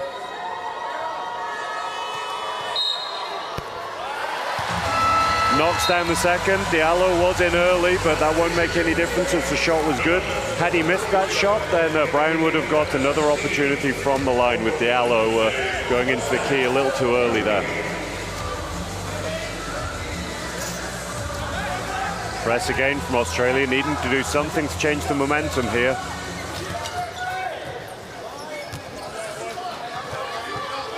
Ortega taking his time, driving inside. He'll struggle to get a shot off from over Brown, I'd suggest, so he pulls out behind the wing. Chased by Knowles, through the contact. Wonderful finish by the young man there. Flexing down the camera as well as he goes. But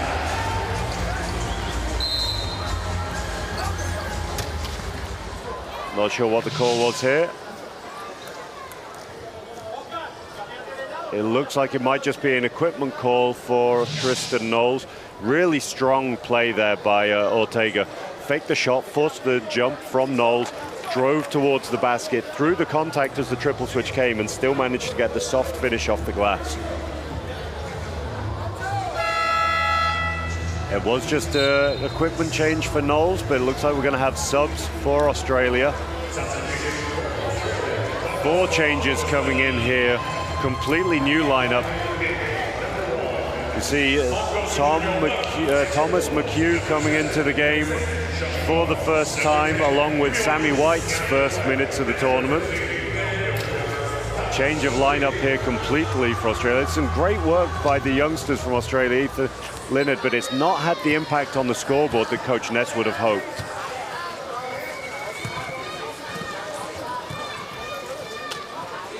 McHugh pulling out behind the three-point line as well. Pick from Yannick Blair. Norris picks it up. McHugh in the middle, feeds inside. Just a little too short. Needs to get that pass to Brown's outside hand there. His teammate's long enough, he'll be able to get hold of that. Tipped away by Ortega as he attacks now. Taking his time. Just facing Blair up. Posts up over the smaller player. He did take his time a little more there perhaps. Tries to keep it in bounds and doesn't. Australia looking to pick Ortega back now, not letting him onto the court. He's just barely squeezing in on the baseline then. Two players looking to pick him back. So Australia have an advantage very briefly, but Ortega's so quick he explodes back past McHugh to recover, then gets a steal and he's on the break. Australia needs to be careful here. Really calm by Brown there. Doesn't give away the unsportsmanlike foul. If he'd have fouled Ortega on the break, that would have been an unsportsmanlike. Really, really good positioning by the young forward.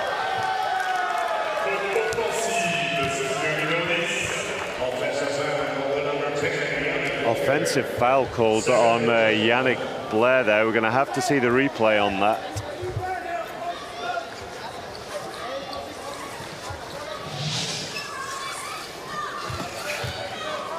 Yeah, Blair not quite having the wheel position in front of Onrubia there, just taking the 1.5 point player out. Strong double screen here for Spain. Ortega decides not to take it. No jump that time. Looks for the mismatch instead, fades away and knocks this one down. Great game so far by Ortega. He had a long break at the end of the first and the second quarter while Garcia came into the game, but he's come back in absolutely firing still. Calm defense against Brown there, just shadowing him, not letting him get a comfortable shot, and a lovely pass to Zarzuela, who knocks down that break. Off-balance pass from Ortega there, just feeds his teammate. That one's knocked down. This lead is out to 18 points now with just 12 remaining. Australia are going to have to really change something here if they want to get back into this. That shot doesn't drop by Norris. Great rebound though, but that looked a sore one.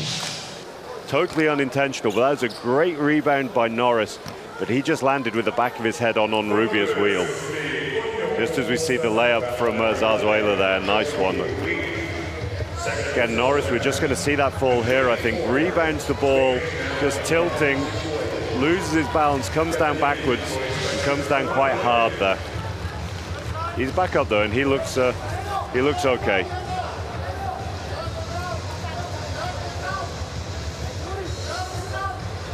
We're seeing the same baseline set again from Australia here with three guys running at pace, two on the weak side there looking to get the isolation. Difficult though, as we said earlier, against such a big team. Brown just losing his handles under pressure from Ruiz though. As I was saying, very difficult to set from Australia. It's an effective one if you can run it well, coming with speed against a static defense. But when the team have so much size like Spain do, then they can just give up ground and still not give up an easy shot. So a difficult set to run perhaps in this situation.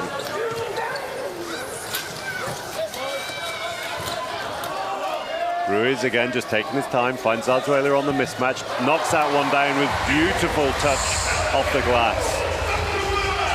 He is having an absolutely fantastic game here today, Alejandro Zarzuela, shooting 8 of 9.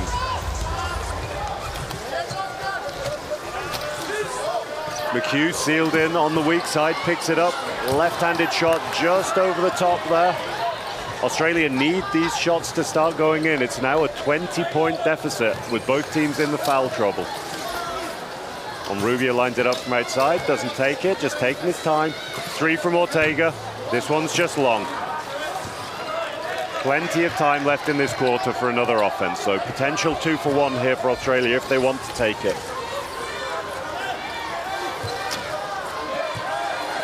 10 seconds left on the shot clock, finds McHugh, dumps it inside. Diallo just backing up there to make the shot difficult, and the low pointer there from Australia doing really well, Sammy White, just to draw the contact, gets himself to the free throw line. Australia are going to have 2 shots here, and even if Spain come away with the ball, they are still going to get another offense here, Australia, so smart timing on that.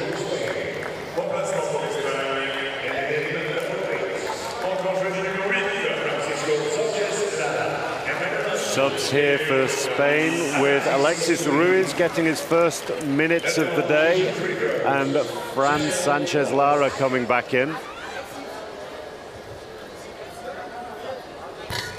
First free throw is short there from Sammy White.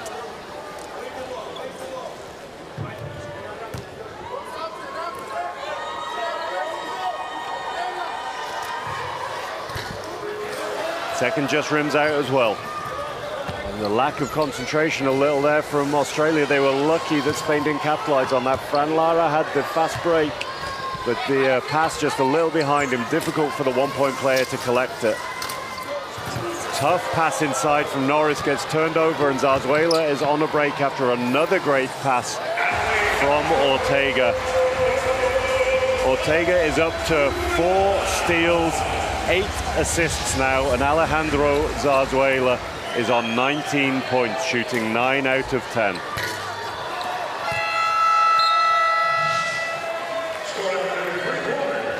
So 22-point lead for Spain here at the end of the third quarter, 52-30 against Australia, and a lot of this momentum, I have to say, is coming through Ignacio Ortega, the 4-point player.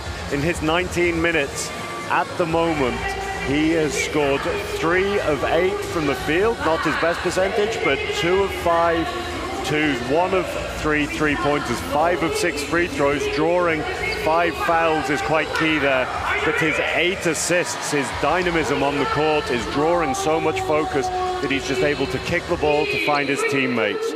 Really great job, and on top of that, 4 of Spain's 8 assists for Ortega. Great game so far from the young man. Looking at Australia's statistics, they have Jaylen Brown, young man making his debut here for Australia, having an absolutely great game. Fortunately, the scoring has not been spread through the rest of the Australia team. Jaylen Brown on 16 points, followed by Bill Latham on 4, then Ethan Leard, Tristan Knowles, Yannick Blair, Tom O'Neill, Thorne, and Phil Evans, all with 2 points at the moment. Australia finding themselves in a difficult position here, 22 down with 1 quarter left. Of course, it is possible if they come out on a hot streak, and they're a team that, as we said before the match, can knock down a lot of 3-pointers. But Spain have done an absolutely fantastic job of limiting those 3-point opportunities. They've played such a high line in their defense that shooters like Knowles, like O'Neill, Thorne, like Norris, like Leard, they're just not getting these looks from the 3-point line.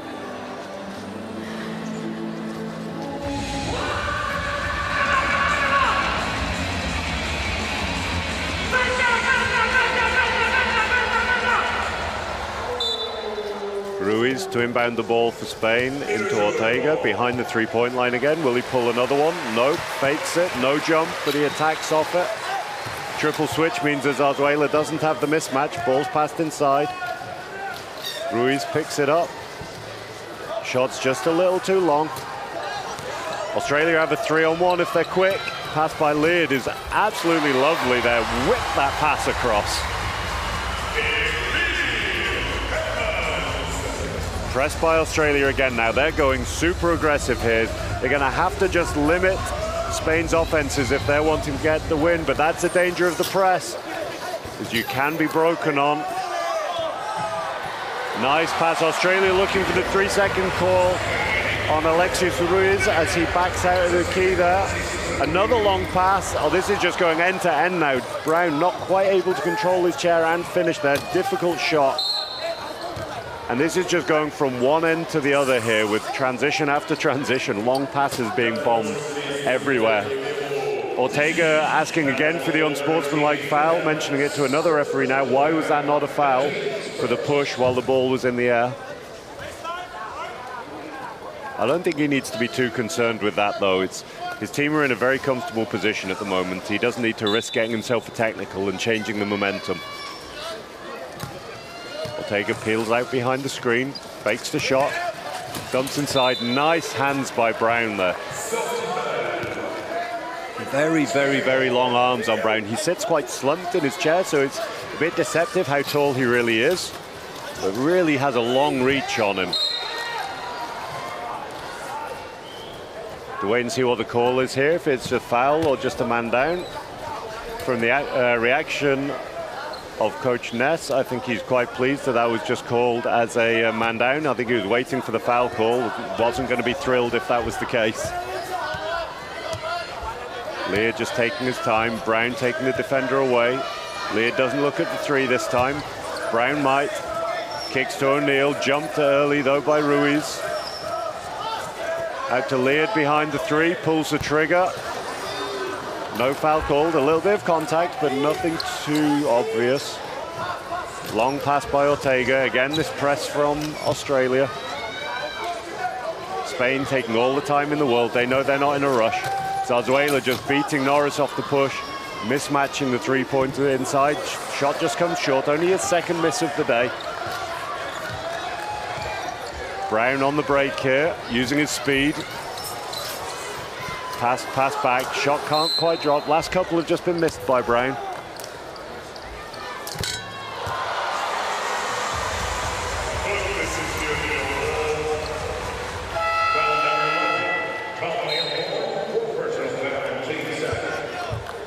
Subs for Australia. Jaylen Brown getting a break here. He's played significant minutes here for saying this is a first ever Paralympic game. He is on 24.5 minutes so far this game. It's a hell of a lot for a debutant at Paralympics in their first ever game. Nice pass by Ortega there. Driving around the back of Leerdhoven, trying to back up. Ortega down on the catch. His club teammate O'Neill Thorne doing a great job of catching him there. Nice seal by Leard, and Norris knocks that shot down. Ortega with being a double amputee again, he's got not a lot of sort of weight to the bottom of his chair, so a little contact is to make it easy for him to fall out. Nice steal by O'Neill. Another quick layup by Norris. A little bit of a momentum shift here, and as expected, there's a timeout by Spain. Still an 18-point lead, nothing to worry about from their behalf, but just those couple of quick baskets that want to take away any sort of emotional momentum that Australia have gained from that. And just see Ortega there discussing with his teammate Alexis Ruiz exactly what he needs from him. Just a little bit of frustration perhaps shown from the young man there, but he's got nothing to worry about at the moment. He's having a great game, and Spain still have an 18-point lead with 7:20 left in the game.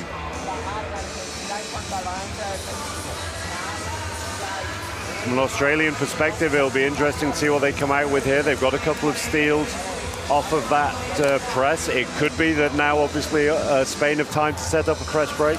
Maybe Australia leave the press just for one possession, just to lull Spain into the thought that maybe they're not pressing, to then put it back on again.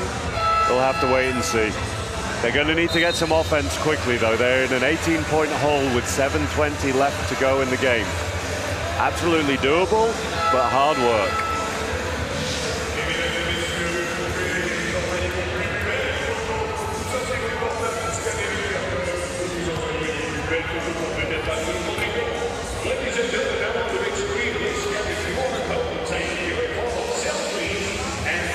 So press is straight on for Australia. Leard's back in the game.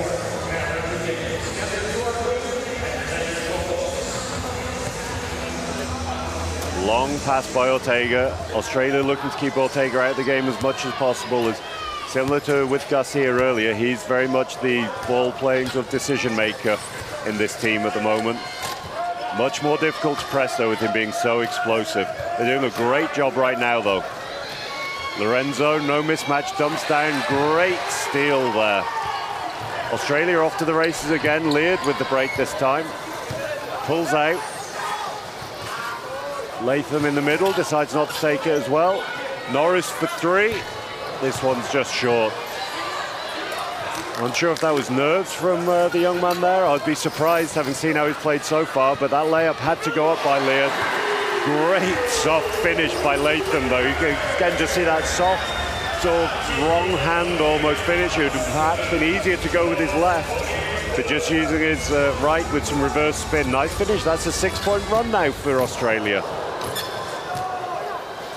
Lorenzo's down and hurt, it seems. It's going to be Spain ball, but Lorenzo is taking his time to get back up here. O'Neill going over and helping them up. Rivals from the league in Spain playing for, so Lorenzo playing for Bilbao and O'Neill Thorne for L'Union. They've been great rivals over the years, those two teams.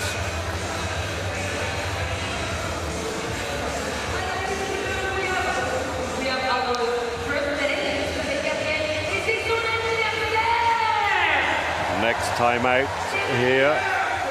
Again, no panic on the Spanish bench at the moment. Abraham Carrion here, just looking very calm, just explaining exactly what he needs from his team. Again, they are eating into this lead, Australia, but it's still 16 points, so nothing too much to worry about. But Spain will want to keep the momentum.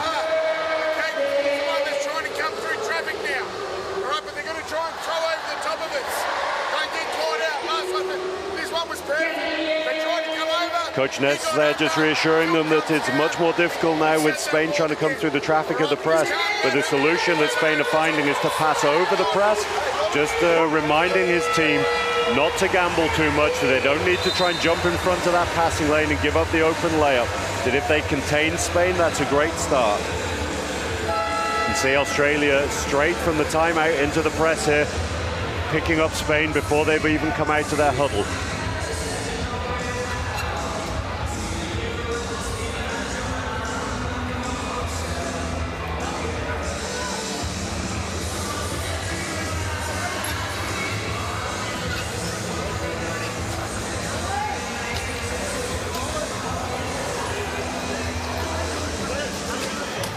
So power side here between Ortega and Zarzuela.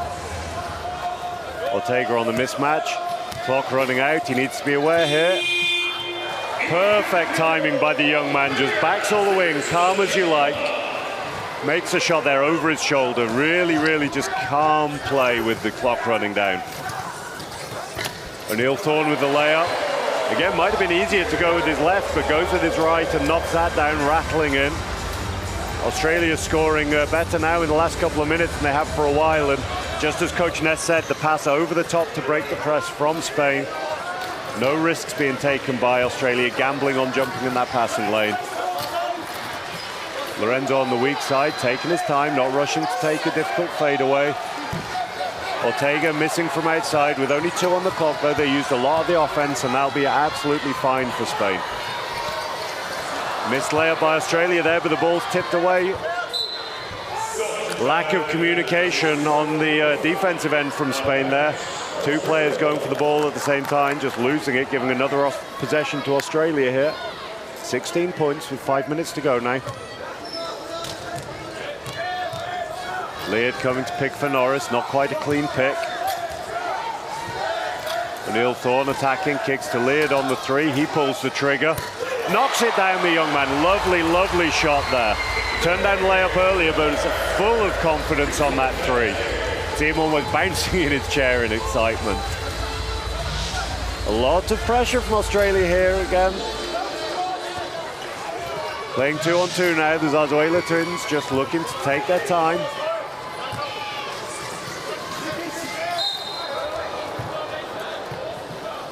Foul there by Australia. They'll reset the clock to 14. Australia doing very, very well here to bring it to 14. They're winning this quarter 12 points to 4 so far. That'll be slightly worrying for Spain. Timeout Australia.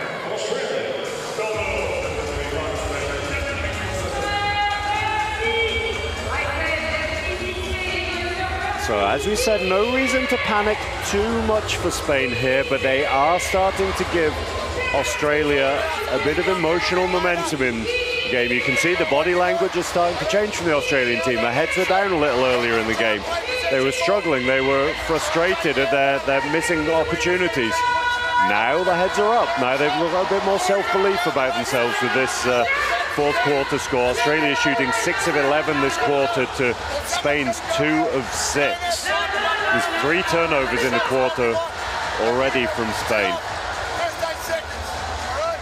It's not back plenty of time for Australia to get back in this game, but conversely, Spain know that if they run long offenses every time, they don't rush anything, then it'll still be difficult for Australia. They just need to make a few shots here and there, take long offenses, and they should be okay by the end. But that's not how they'll want to win. The exasperated face in the replay from Coach Ness there. I'm sure his team will have something to say when they see that one later. Just an unnecessary foul, perhaps frustrating him a little bit.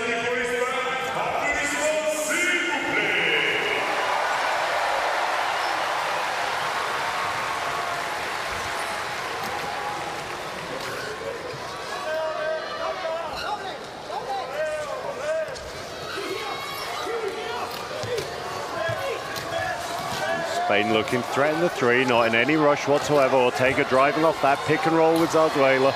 Shots fired in at him. He had to look, maybe felt just off balance. That is going to be, I think that's going to be a 24-second call. Yes, it is. Zarzuela had the shot, but it was a difficult one. Slightly off balance, the three-pointer there, so dished it to Lorenzo, but a difficult pass. He couldn't get it under control. Tried to tilt to finish, but couldn't make it.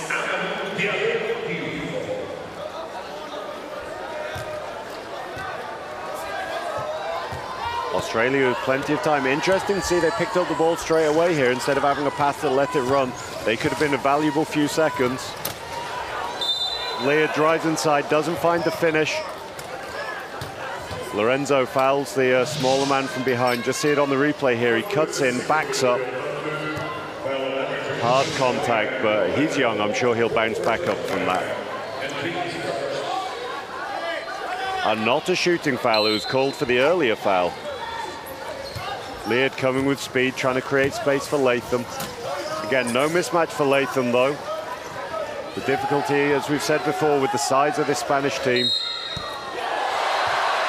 Leard fires that off the glass. That is a three-point off the glass with a foul and the opportunity for the bonus. This could really be a momentum changer here. Fran Lara just with a foot plate in the side of the young man's wheel.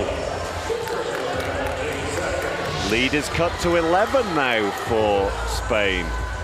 Leard with a chance to cut it to 10 from the line.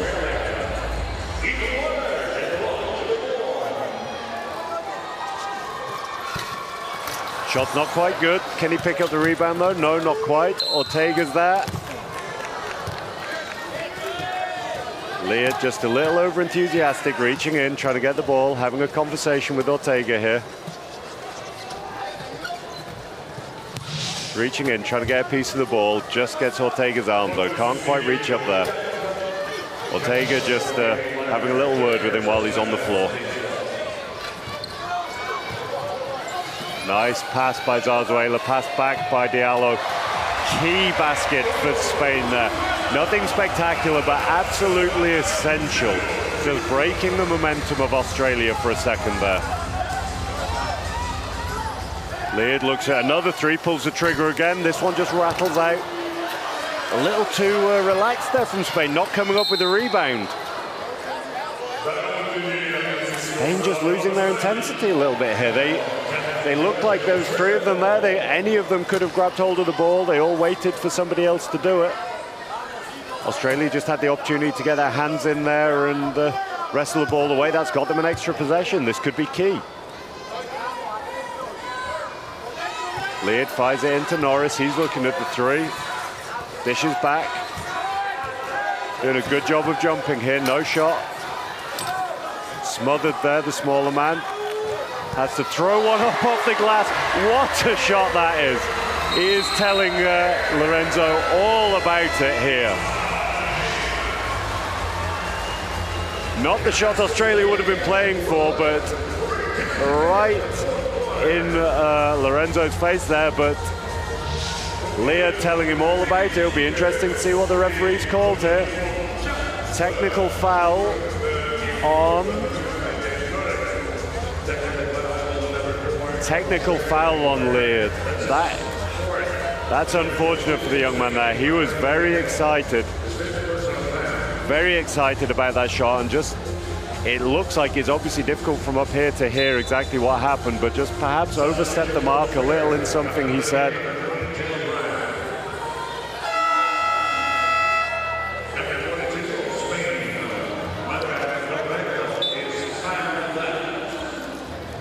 The only thing that I can assume there, looking at the scoreboard, is that there was a double technical there for both of the players talking, Diaz and Leard. That technical foul is Lorenzo's 5th foul, so he is out of this game now. Double technical like that has just cancelled each other out, so that means that neither team gets the free throws. Something that I assume Spain will prefer, not giving Australia the opportunity to score. Referee just confirming with the table officials exactly what happened. Yeah, Coach Ness doing the same thing, just double checking with the referee. So there's a double technical on Leard and on Lorenzo. Leard is now on 4 fouls, shouldn't be a problem with 3 minutes to go. Lorenzo, however, filing out of the game on that. As predicted, a very emotional, very intense game here between these two teams. Zarzuela cutting to the basket. Leard can't risk fouling him being on 4 fouls, and that's an easy layup there for the big Spanish player. Back pick again from Australia. As soon as Zarzuela scored, they're picking him back. Looking to attack. Foul on the catch. Interesting to see who that's been called on.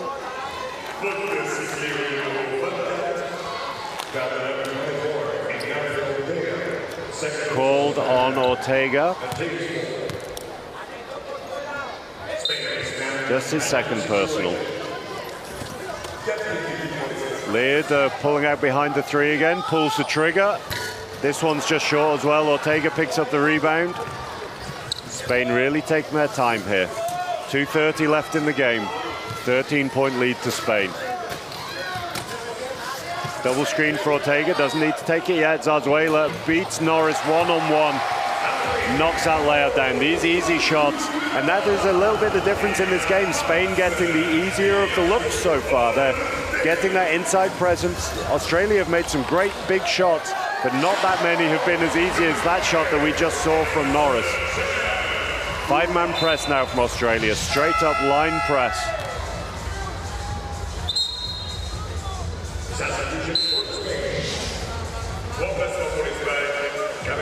Eduardo Prieto, the 4-pointer from Spain, seeing his first minutes of the game now with Ortega coming out.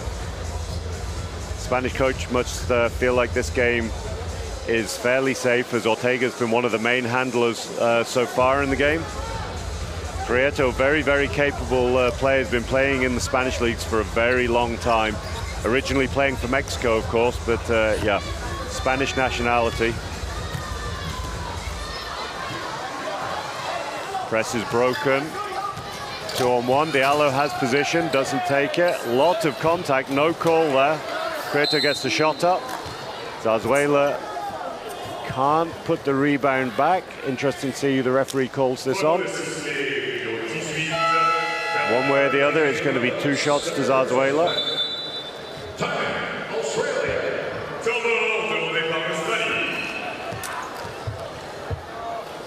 Next time out to Australia here. 1:52 left in the game. 13-point lead for Spain.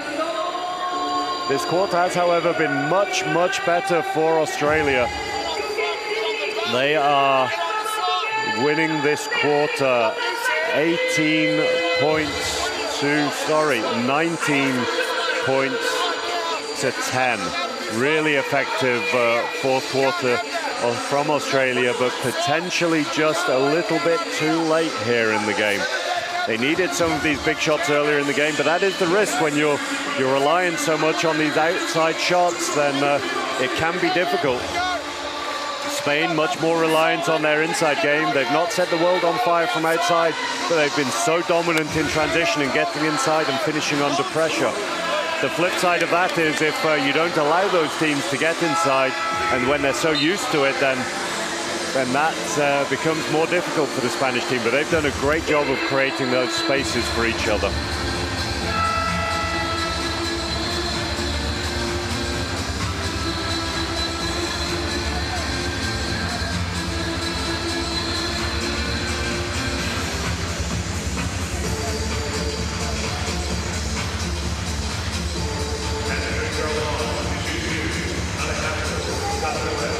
Alejandro Zarzuela at the line here. First one rattles in, it's good. Game just slipping away from Australia slightly now.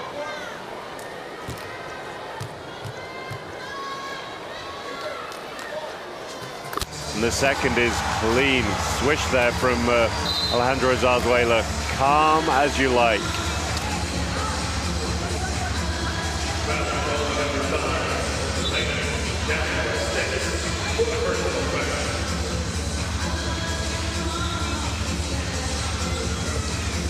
Fourth foul from Danny Sticks here.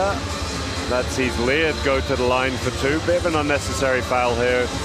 Sticks and Tom O'Neill-Thorne just off camera having a bit of a conversation about his long-time teammates there. Know each other very, very well. First one short by Leard.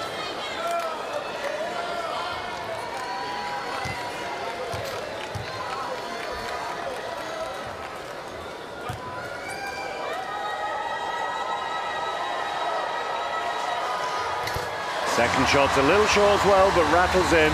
Nice finish from the young man there. And in a predictably physical game, we have three of the Australian players look like they're going to be finishing on at least 4 fouls.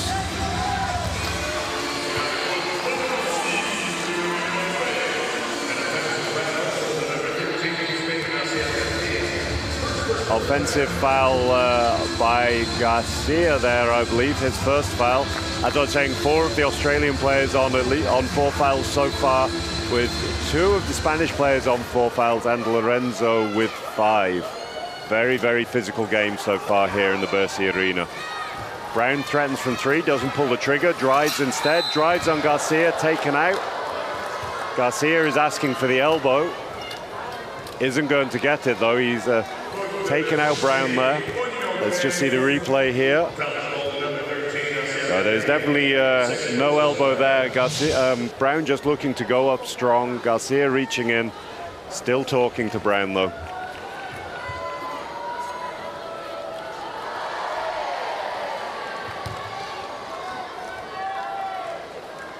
Brown to the line, chatting away.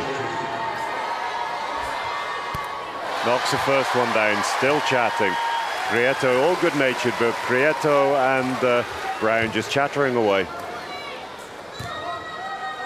All smiles, some good-natured ribbing going on, it seems like. Second rattles around, but drops by Brown. What a great game this young man has had. Really, really impressive for a Paralympic debut to come in with 18 points. One hell of a start to his career. Almost a turnover there, but Spain will control the ball. Garcia driving down the middle. Prieto in the baseline. Great seal by Onrubia. Gets the big man his first points of the game.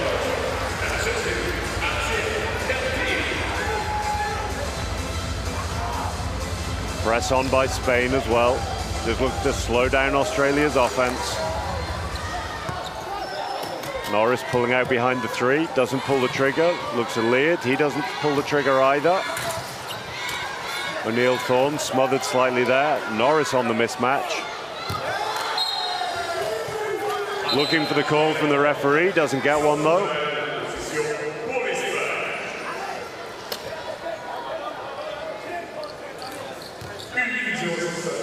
A bit of somebody's chair on the floor there as O'Neill-Thorne just throws it to the Spanish bench.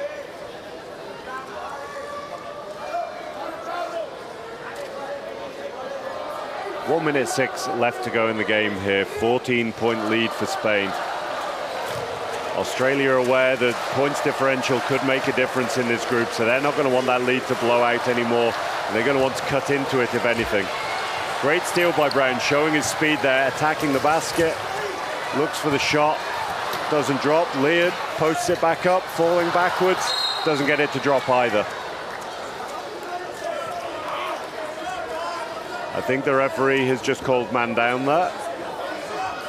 Diaz just making sure with the player lying on the floor is dangerous.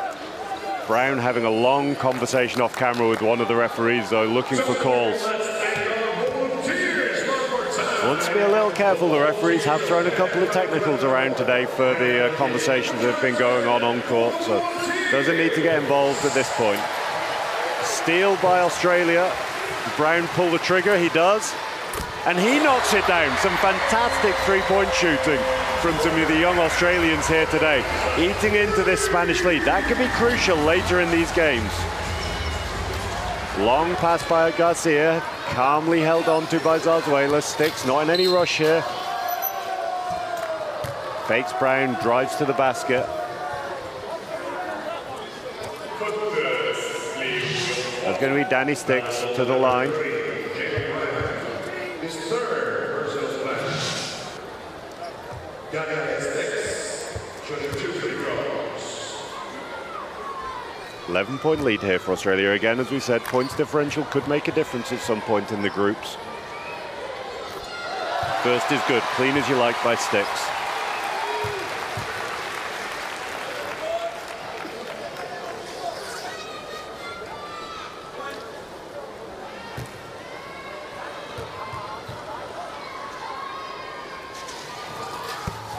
Second is good too. Great composure shown by the Spanish player there. Leard, does he look to pull the trigger? No. 2-on-1 here, round the back pass. Norris knocks it down. All of the highlights plays from Ethan Leard here.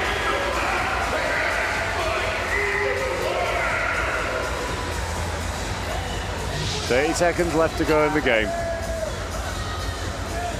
Ethan Leard making sure that when there's a Paralympics highlight reel at the end of this tournament that he is all over it. Steal again, nope, out-muscled by Garcia there. Everyone's reaching in. 14 seconds to go. Brown taps it ahead to Leard, dumps it back to Brown. And Brown doesn't get the shot to go. Great work by the two young Australians there. They're going to be playing together next year in Italy, so it'd be great to see them developing their relationship over the next season, playing pro in Europe.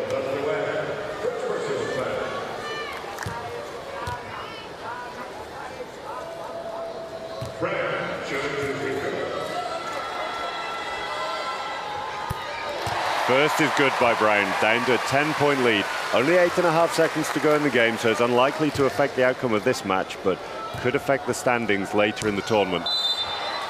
Oh, smart play, but not quite executed by Brown. He tried to fire the ball off the ring back to himself there to then kick it out for the three, but unfortunately you have to hit the ring. You can't just pass it off the backboard to yourself, so good idea, a little too enthusiastic though. Oh, Garcia losing his balance, drops the ball. Almost throws it up under his own ring there. Norris picks up the turnover and knocks that down. Far too casual by Spain at the end of this game. Australia do very, very well. They cut that Spanish lead down. Spain have done a great job to win that game by 8. But despite the win, I think the Spanish coach will be a little frustrated how that game finished. They would have hoped for a bigger margin earlier in that game.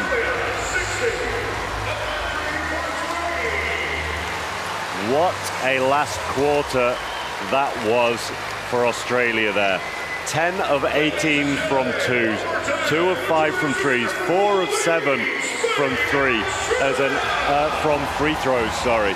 Absolutely fantastic end to the game, decimated the Spanish lead, but Spanish had been so efficient and so cold through the early parts of that game that the lead was just a little bit unassailable.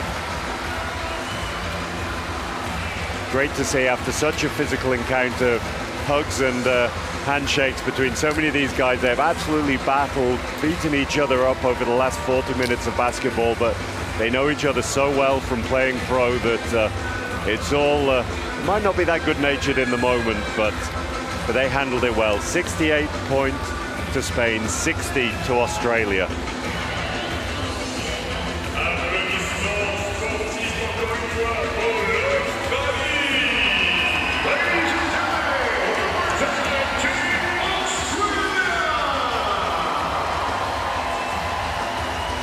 Both teams just supporting the crowd here, applauding, and it has been an absolutely fantastic atmosphere here in the Versailles Arena at Paris 2024 Paralympic Games.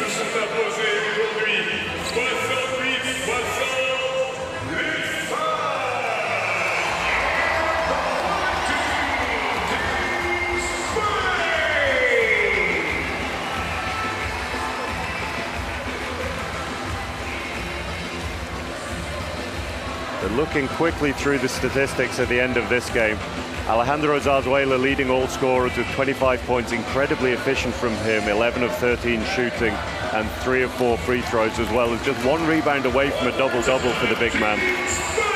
He's followed by Ignacio Ortega, who was kind of the head of a lot of things that Spain were doing, scoring 16 points, but with 8 rebounds and 9 assists, not far away from a triple-double for him.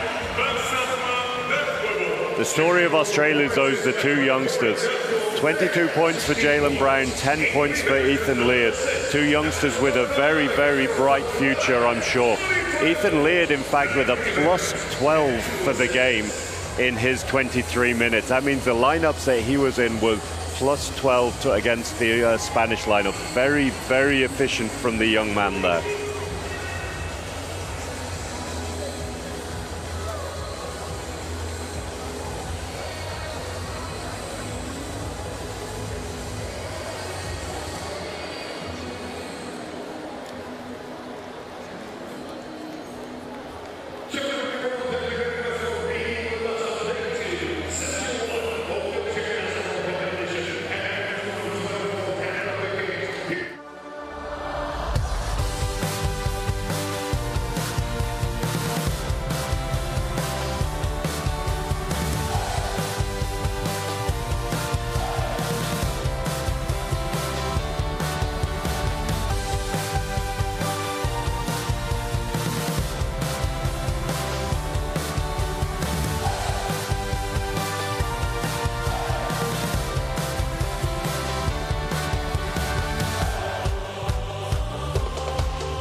So it's a fantastic game of basketball here in the Versailles Arena.